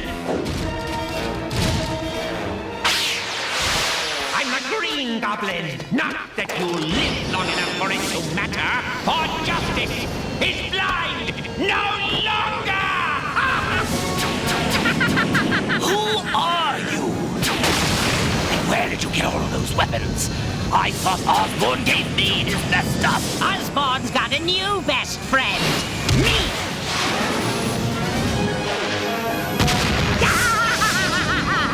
You're mine now, imposter! Au contraire, mon frère!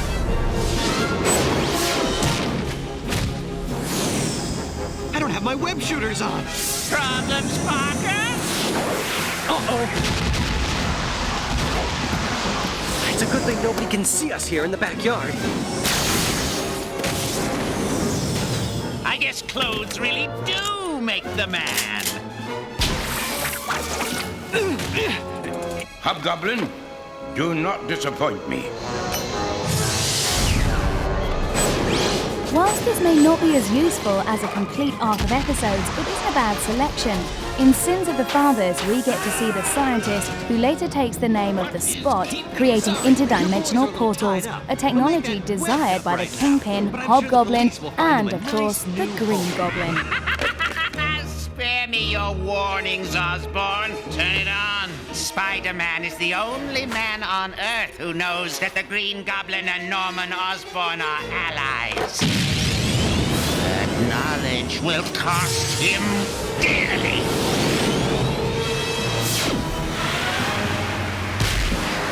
Stand back for the real Goblin! The Green Goblin! There wasn't much fight in those two. You just can't find good help nowadays. Certainly taking his own sweet time. Usually a couple of explosions like that and... Finally. You? I thought you were... I'm not. But you'll soon be. For the last time, I'm the Green Goblin! Circuitry must be damaged. No matter. Fool! The glider's almost out of fuel. I'm taking you down, Goblin. Even if it means I go with you. No! Osborn needs me. No! Spider-Man! What? I thought I heard Peter. Look out!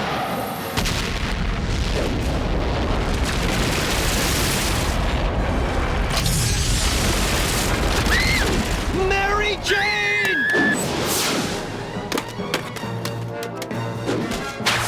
No! Where did she go? Mary Jane! Mary Jane!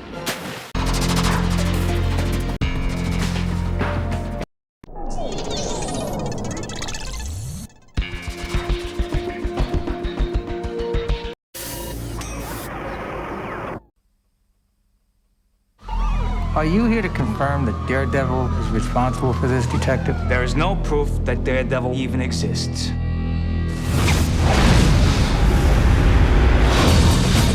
He can hear it before it makes a sound. Fragilistic, when we drop, you go ballistic. He can sense it before it happens. Fragilistic, when we drop, you go ballistic. He can vanish before you realize he's there. And he's the last person you'd ever expect. Police suspected the vigilante Daredevil was the one to bring the criminals to justice. I don't know why you read that trash. You want the truth? Tell me. She's hideous. Excuse me. I just wanted to get your name. Does every guy have to go through all this to find out your name? You should try asking for my number. I've been following that piece you wrote about the Kingpin. How do you kill a man without fear? Let the bodies hit them. Give me bullseye. The devil's mine.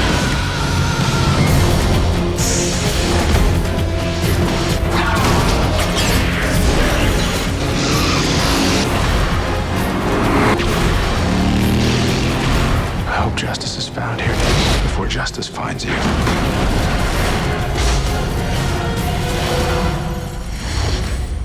How can you be a skeptic? There's no eyewitness. I mean, you know, Bigfoot has eyewitnesses. Please.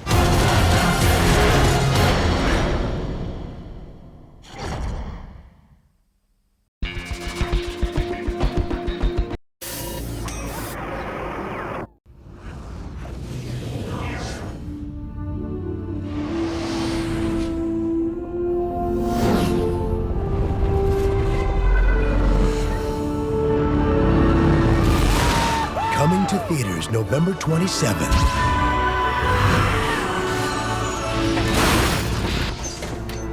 Mister, you okay in there, right? Beware the cyborg. This appears to be some kind of map. This is the moment Jim Hawkins had always dreamed of. Whoa, treasure planet. Now, he's determined to go for it. This is my chance to set things right. I don't want to lose you. Make you proud.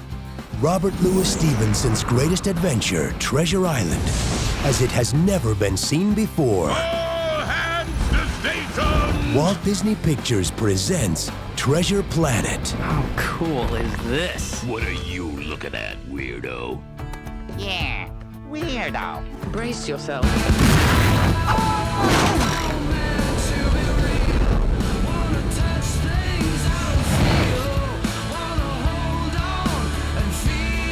Oh, what a pleasure to meet you, Jimmy. It's Jim.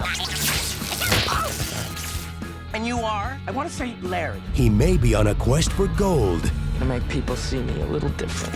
Mr. Silver? Cyborg. but he better watch out for silver. Change in plaza! Pirates on my ship. Oh, Mama. We move now!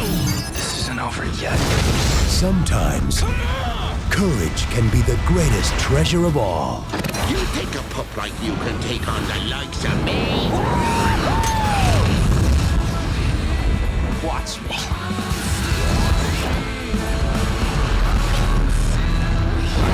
Treasure Planet. Captain Flint? In the flesh, except for skin, organs, or anything that resembles flesh.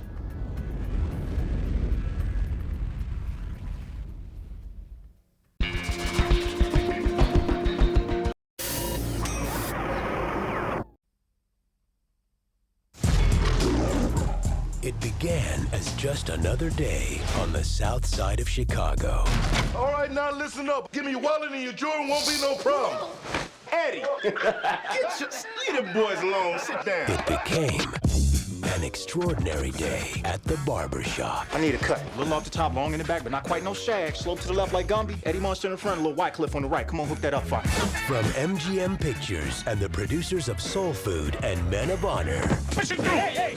Ah, my finger! You wanna know how I really feel about you? Just think about that baby face saw. Which one? You ain't there to tell her. It would all of them, baby. If you don't pay the property taxes, the bank is gonna foreclose on the shop. I made your father the same offer, but you're a better businessman. You got vision. How could you sell this place? You know we're trying to get our recording studio off the ground. You can't give this up. Ice Cube. Your father wouldn't put up with this mess. Do I look like my father? Yeah? Yeah, you do, man. Pretty much, in the nose. Anthony Anderson. Sean Patrick Thomas. Eve. And Cedric the Entertainer. Your daddy, he believed that something as simple as a little haircut could change where a man felt on the inside. Sometimes, finding the strength Get out. to do what's right Here go your money back. I'm putting it right here on the table. Man, you gonna take this money. You gonna take this money. is in the people We can't talk straight in the barbershop. Then where can we talk straight? right beside you. Rodney King should have got beat for driving drunk and being grown in a Hyundai. Barbershop. I'll get you good. Hey, y'all, look at this lady. Oh, man, what kind of car is it, man? Cameron. Oh, man, now that's a good car. I got one of them. I just bought one. See, this smooth. When he get through, his face gonna be real smooth, like Gary Coleman.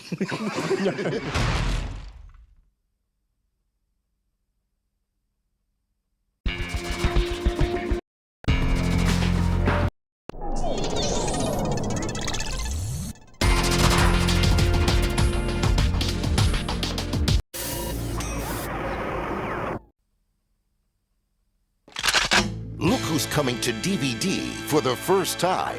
It's Brown. Brown? Jackie Brown. Jackie Brown, the Collector's Edition. Quentin Tarantino's follow-up hit to Pulp Fiction on 2 fully loaded DVDs. Oh, hell yeah. This exclusive DVD 2-disc set has more action. I shot her. You shot her? Twice. Is she dead? Pretty much. And more twists She trying to play you against me, huh? than ever before. Here we go.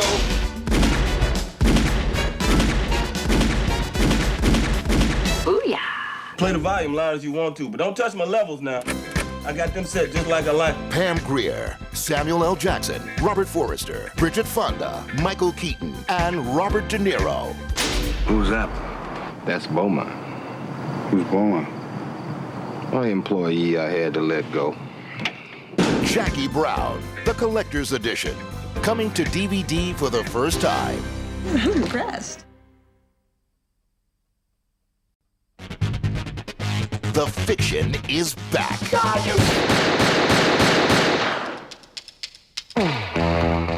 Nominated for 7 Academy Awards. Winner, Best Original Screenplay. Quentin Tarantino's Pulp Fiction is now available on an all-new 2-disc DVD Collector's Edition. And has the signed approval of Quentin Tarantino. Ooh. Yeah, I'd like that. Everyone is here. Vincent, Jules, Mia, Butch, the Wolf, Pumpkin, Bunny, Marcellus, Captain Cool, Glad, Jody, Fabian, Jimmy, Raquel, the Gimp, and Zed. Who's Zed? Zed's dead, baby. Zed's dead. It's the double-barrel DVD set that will have you asking all your favorite questions.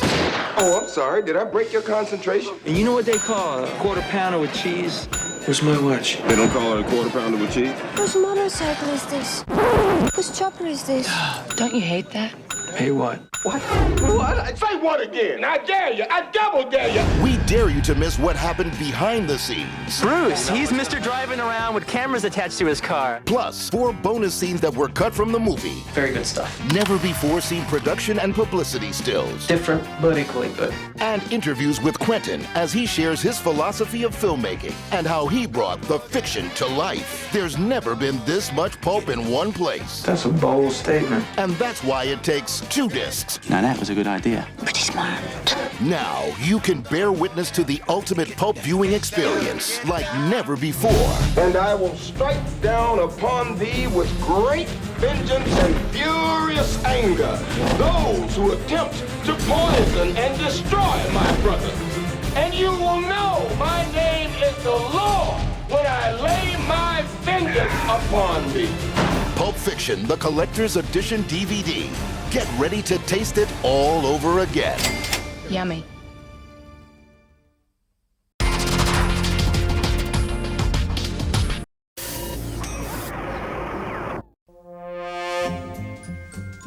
Got a minute?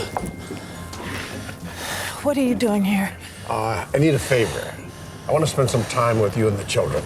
Are you crazy? Well, wait a minute, damn it. Stop following me. Well, I want my family back. Well, you can't have it. I'm sorry for you, but it's too late. There were 3 extraordinary children in the Tenenbaum family. Margot Tenenbaum was an acclaimed playwright and won a Pulitzer Prize in the 9th grade. What'd you think, Dad? Didn't seem believable to me. Richie Tenenbaum was a champion tennis player ranked 2nd in the world by age 17. Chaz Tenenbaum was a financial expert and started buying real estate in his early teens. I said sell it, yeah. Well, I'm on my way. They were brilliant. They were famous. They were unlucky enough to be the children of a man named Royal Tenenbaum. He also stole bonds out of my safety deposit box when I was 14. Now, for the first time in 22 years, they are all living together under the same roof. I hear you're dying. Oh, how long are you gonna last? A month, a year? I've got 6 weeks to set things right. I want this family to love me. Rightly so. You know who I am? I'm your granddad. His name is Royal Tenenbaum. You told us he was already dead. Let's hit it. How are you feeling? I'm having a ball. Scrapping and yelling. You stay away from my children. Do you understand? I got it. I haven't been in here for years. Hey! Are you listening to me? Yes, I am! Mixing it up. Are you trying to steal my woman? I beg your pardon. I want you out of my house! Oh, yeah? Right on! Loving every minute with this damn crew. What's so funny? It's these little expressions of yours. I don't know what you're talking about, but I'll take it as a compliment. How interesting. How bizarre.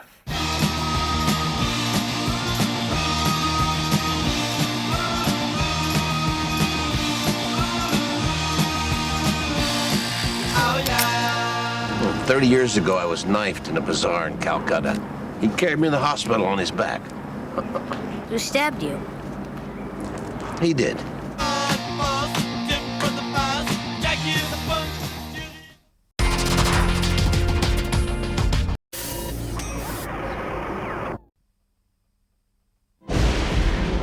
It's bad, Joe. They're evacuating the villages. The roads are washed out. We're hearing gunfire now. Joe? Emily! Joe? Yep.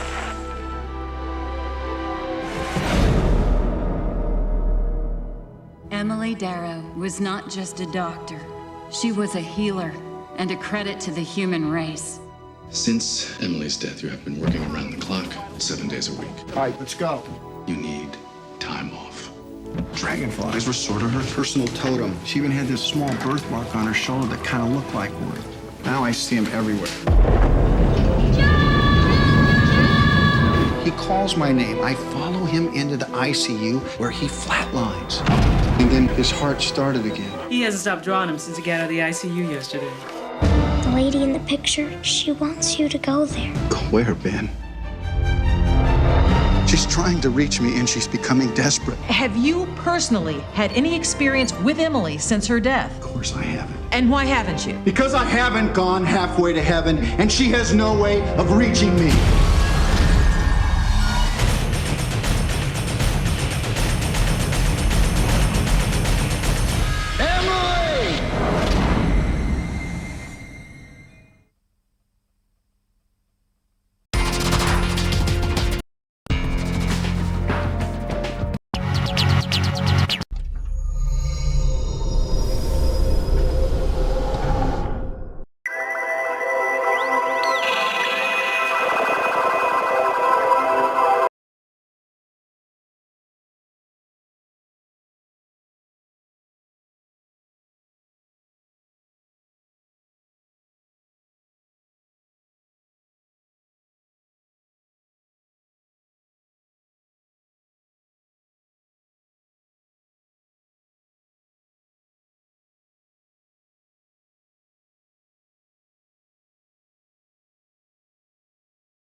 Making use of the same DVD extra programming tool that brought us Who Wants to Be a Millionaire, try the Pepsi Chart Music Quiz, complete with Dr. Fox. This is the Pepsi Chart Music Quiz, where teams of 1 to 4 join together to take on the top 40. You're going to have to know your stuff to make it to number 1.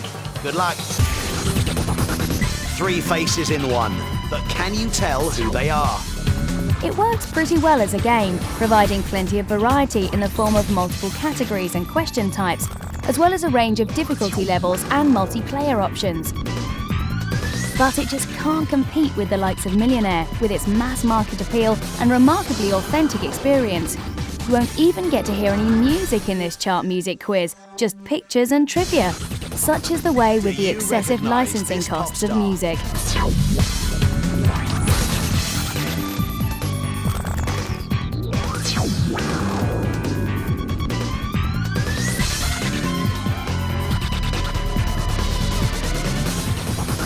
Take a good look at this picture.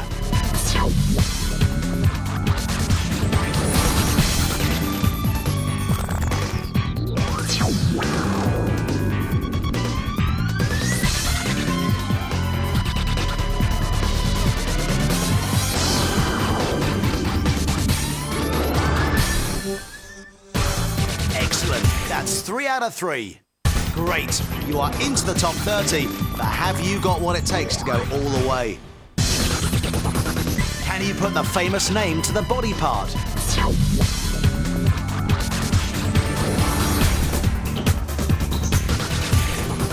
How well do you know your pop music?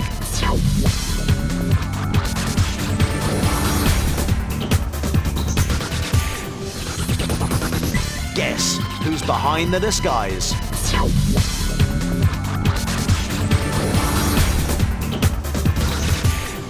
This is the top 10 challenge. Remember, 1 wrong answer and you crash out of the charts.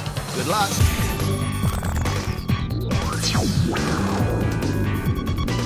For pop trivia fans, there's plenty here to let you show off your knowledge. But with the lack of music and without the benefit of prizes, it does leave the whole thing seeming a bit pointless. Oh, wrong answer that time. Who would have thought you would have messed up there? Give it another go.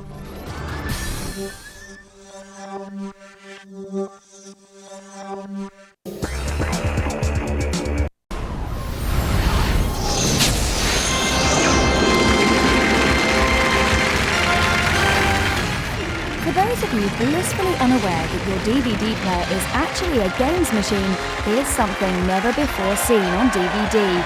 A real playable game, and the best rendition of the classic Millionaire quiz yet. Hello and welcome to this special DVD version of Who Wants to Be a Millionaire? Right, now you're in the hot seat. Let's just go over the rules. They're the same as always. You are now just 15 correct answers away from winning a virtual £1 million and the possibility. And as you'd expect, pretty much everything now, from the show always, is included. A totally random time, bunch of over 1,000 brain teasers, all 3 lifelines, including a choice of 3 phone a friends, and Tarrant himself asking all the questions. But there are a few flaws to be found. Tarrant's video appearances can be very jerky in places, and because of the way DVD works, the classic Millionaire score cuts out a lot when jumping between video sequences. Number 5, here it comes. The fact it's workable on just about any DVD player is a massive achievement too, although serious programming has gone into the menu management system. And if you're running a very old bargain basement DVD player, it just won't cut it on your hardware. Nevertheless, you can't really argue with the overall quality of this production, and the real genius behind the idea has brought something never before seen to DVD. The only question mark over its success is whether people will get to grips with the notion that they can play games on their DVD players. But for die-hard Millionaire fans, this may be too good to resist. If you give me the correct answer to the next question.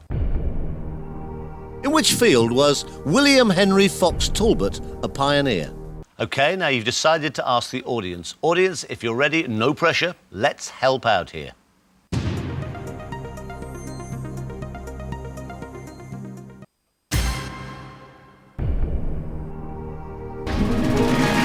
Well done, you selected the right answer.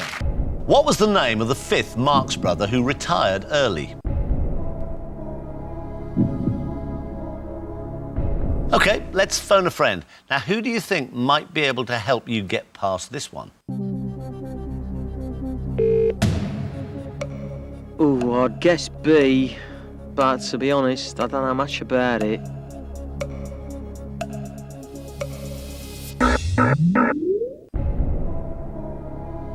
Are you happy for it to go orange? Good answer, it's correct. Well, it doesn't get any more serious than this. You have answered 14 questions correctly, and now it's time for the 15th and final question. If you give me a wrong answer here, you will lose £468,000. The very best of luck. For £1 million, here comes the question. Which poet was nicknamed the Wicked Wasp of Twickenham?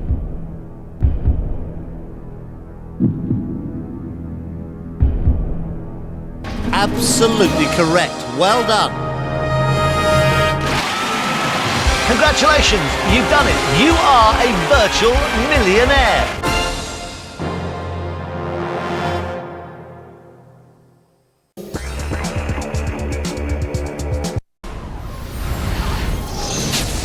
This holiday season, only one game can help you become the winner master.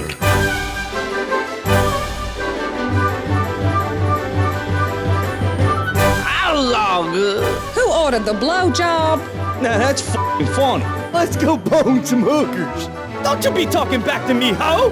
The power of my wiener is growing. Yes.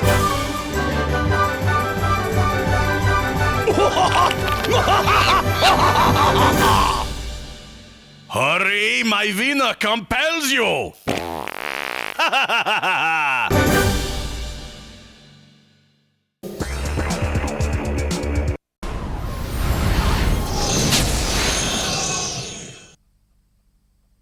EA Games. Challenge everything.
Decided to go with end-run animation because we wanted to have a unique style, especially for Sam.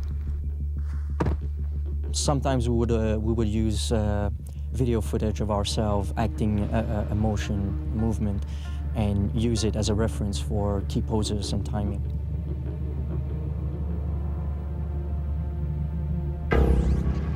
For a complex move like the split jump, we go directly to 3D, applying the basic animation notions until it fits the style. The inspiration came from a lot of sources. For moves like rappelling, we use realistic SWAT tactics. We also wanted to have action moves in the game, so for rolling, split jump, force corporation, human shield, we turn to movies. Don't shoot, please! I need somebody to cover my patrol while I make a quick stop. Any walking, jogging, sneaking, or weight cycles need to be tweaked a lot because they're really critical to game. These are the animation that you see the most. Everything on the character is animated. We have 10 bones just for the face. We can make them blink, smile, get angry. It's that portion of the animation that can make the whole difference.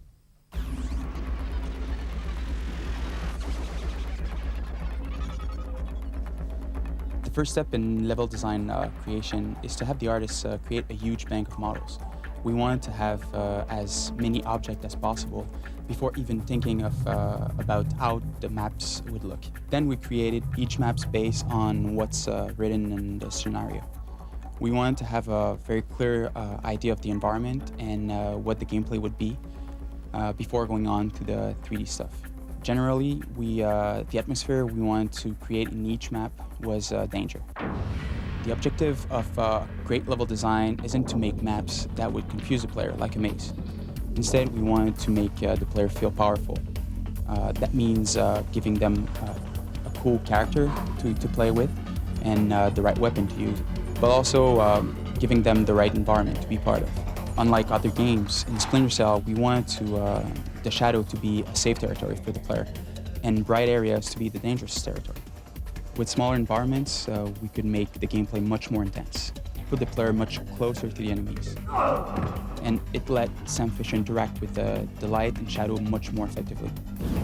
The idea was to make a fully interactive environment. Make it possible to shoot a computer, take a soda can, and to distract enemies. But much more importantly, to shoot out lights. Shooting lights allow for a different gameplay experience depending on basically how you play. That was the ultimate goal, and well, we made it happen.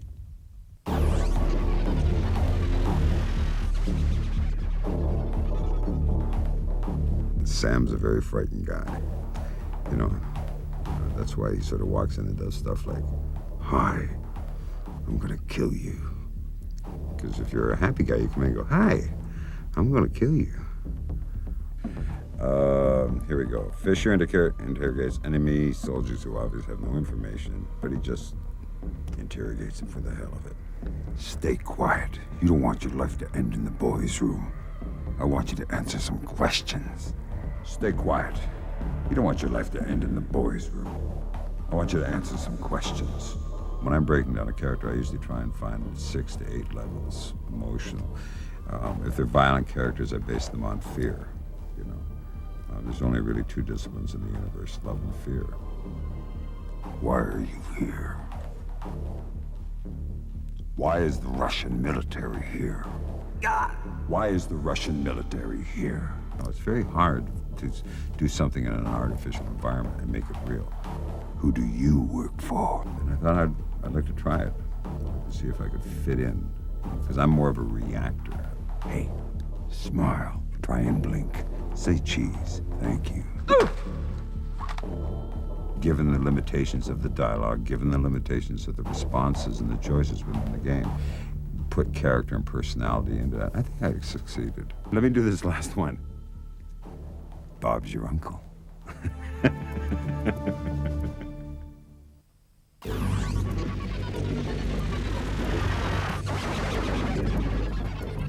We have kept the bright flame of American freedom burning throughout the world. Hello, Lambert.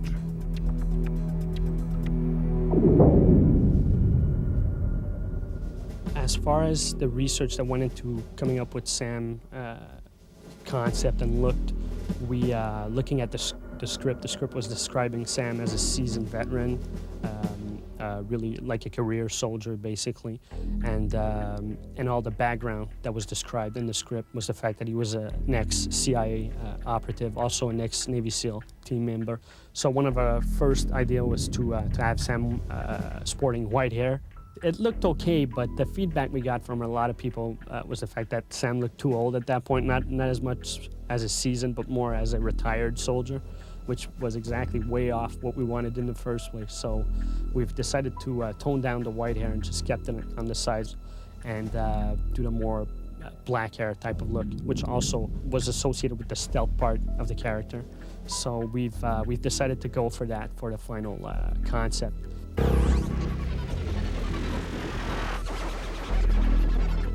almost the same thing Sam uses, but a more advanced prototype. I get what the ordinary people get.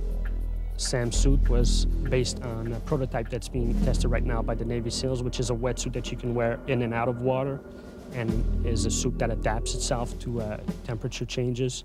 We thought it would just fit the character, basically, since our game is based on a near future type of setting. If you look at Sam's vest and all his pouches and equipment, it's all stuff that's lightweight, compact. Since Sam is a solo operative, we've decided to keep those elements in there, give him as much cargo space as possible, but at the same time, without all that cargo being too cumbersome for the player. So this is something we've kept throughout the design.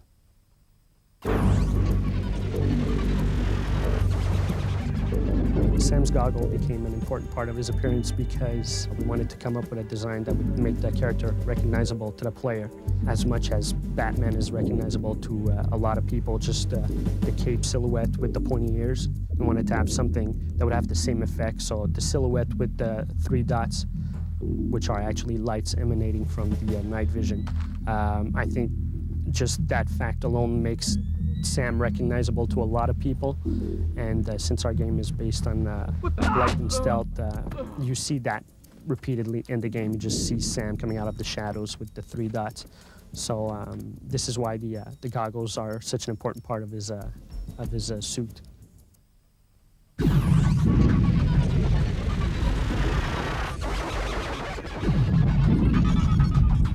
So in order to create an environment rich with shadow, we had to design a dynamic lighting system.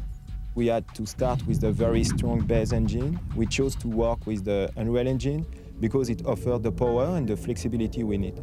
Everything in the game world casts a shadow. This means that the player could interact with light and shadow like never before. They can use shadow to hide in. They could also detect enemies by seeing only the shadow. We realized that Splinter Cell had a lot of unique elements, but we wanted to attract players on the game on a visual basis. We had to get them to pick up the game first before they could discover all the other features. So we had some visual touches like the soft physics system, which use what we call soft body. Soft body are anything in the environment that isn't solid, like curtains and flags. This was the unique visual that we need to differentiate Splinter Cell from the other game.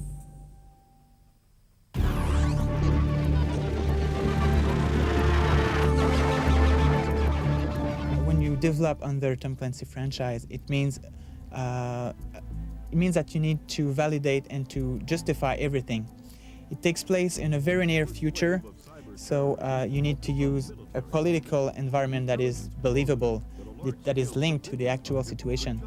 You need to use gadgets that are already existing, that are already used by special forces, or a gadget that is currently in research that is believable to exist in the very near future. We really want the player to feel that, oh my God, this could happen for real, like tomorrow. The NSA created this solo operative that can react quickly. It can be, of course, a little more stealth than classical counter-terrorist squads. When Sam Fisher is on the field, he receives order from US government. And he doesn't care about international treaties or any political agreement. He do what he needs to do. It could be good things, it could be very bad things, and he has to do it secretly without leaving a trace. He can play safe by shooting most of the light and make a safe path through the level. He can also decide to shoot a little more on the enemy, or he can also decide to use the environment to create distractions and sneak behind the guards.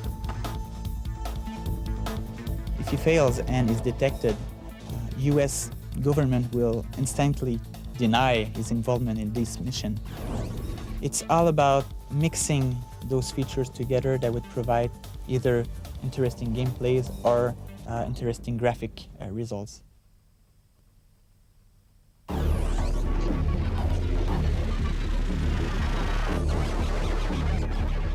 The level designer's job is really to build the content of the game. They build the actual environments. The game designer is responsible for the core design and the core mechanics and the core systems of the game, and sort of making sure that from level to level, the progression of difficulty, the gameplay challenges, progress in a way that the player can keep up with the challenge.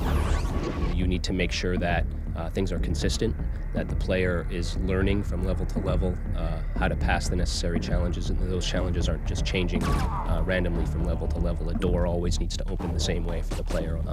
Guns need to work in a consistent fashion. All the systems need to be consistent because you can't keep teaching the player the same systems again and again. You have to make sure he learns them once and then is able to build on that knowledge rather than having to learn the same things multiple times. You can start with a very simple challenge in an early level, like on level 1, you'll learn how to climb a pipe. Come level 3, you'll want the player to have to climb that pipe again, but in a slightly different, slightly more challenging scenario where there might be an enemy looking out the window. And then in level 5 or level 7, you're going to have the player climbing a pipe with an enemy looking out the window with a moving dynamic light searching the area of the pipe. Once the player has learned a set of skills in one part of one map or over the course of a few maps, you want to then encourage the player to face all of these challenges simultaneously or in close proximity to each other.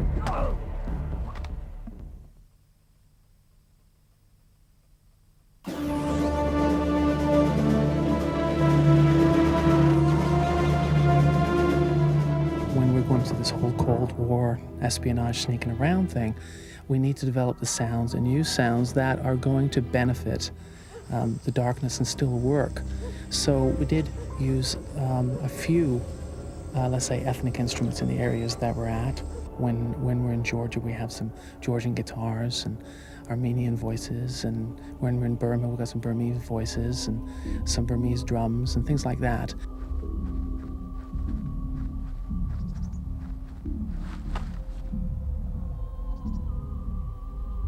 The actual technical side of writing music for video games is a whole different breed than any other field of music. And I think it really, the constraints are larger. I mean, smaller constraints, they tie you in a little better, but it forces you to be more creative. Show yourself! So what we did was we brought in a whole bunch of different styles together, from classical to electronica to ambient to world, and to try to find a happy balance between all three of them to come up with the sound. We still have the little sense of orchestral in there, which brings the emotion out in the combats.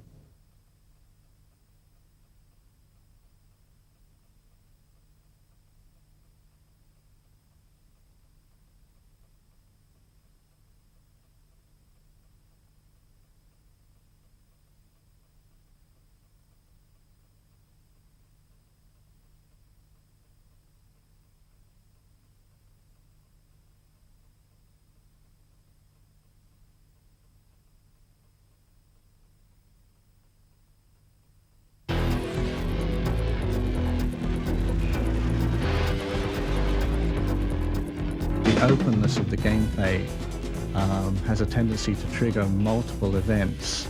The fact that you can pursue your investigation as the character, we can quickly run into trouble there where you've set off alarms, you're in the middle of a conversation with Lambert, you're being attacked by guards, and you're trying to hide and you've got your night goggles on. The fact that all of those things could happen at the same time makes for quite a lot of complexity in the design. Making the sounds for the video game is very similar to the way you make sound for a movie. I think that probably the most important thing is to be able to have oral imagination. That's to say, be able to imagine in your head how it should sound, and then be able to produce those sounds. Making Sam Fisher truly sympathetic, because at some levels, he's a ninja guy. He's highly trained and very cool, calm, and collected. At the same time, you want to have a connection with him as a human being who's facing danger. So actually giving him an oral signature that made you really feel that you were that person as a player. I provide as much context as I can to the people that are producing the resources, giving them as much information as I can about what's going on in the game, where this sound will play. We don't recycle sounds. Our sound effects are created from the bottom up. When we have a gun sound, we record a gun, and it's that attention to detail with all of the sounds and making them be truly unique for this game.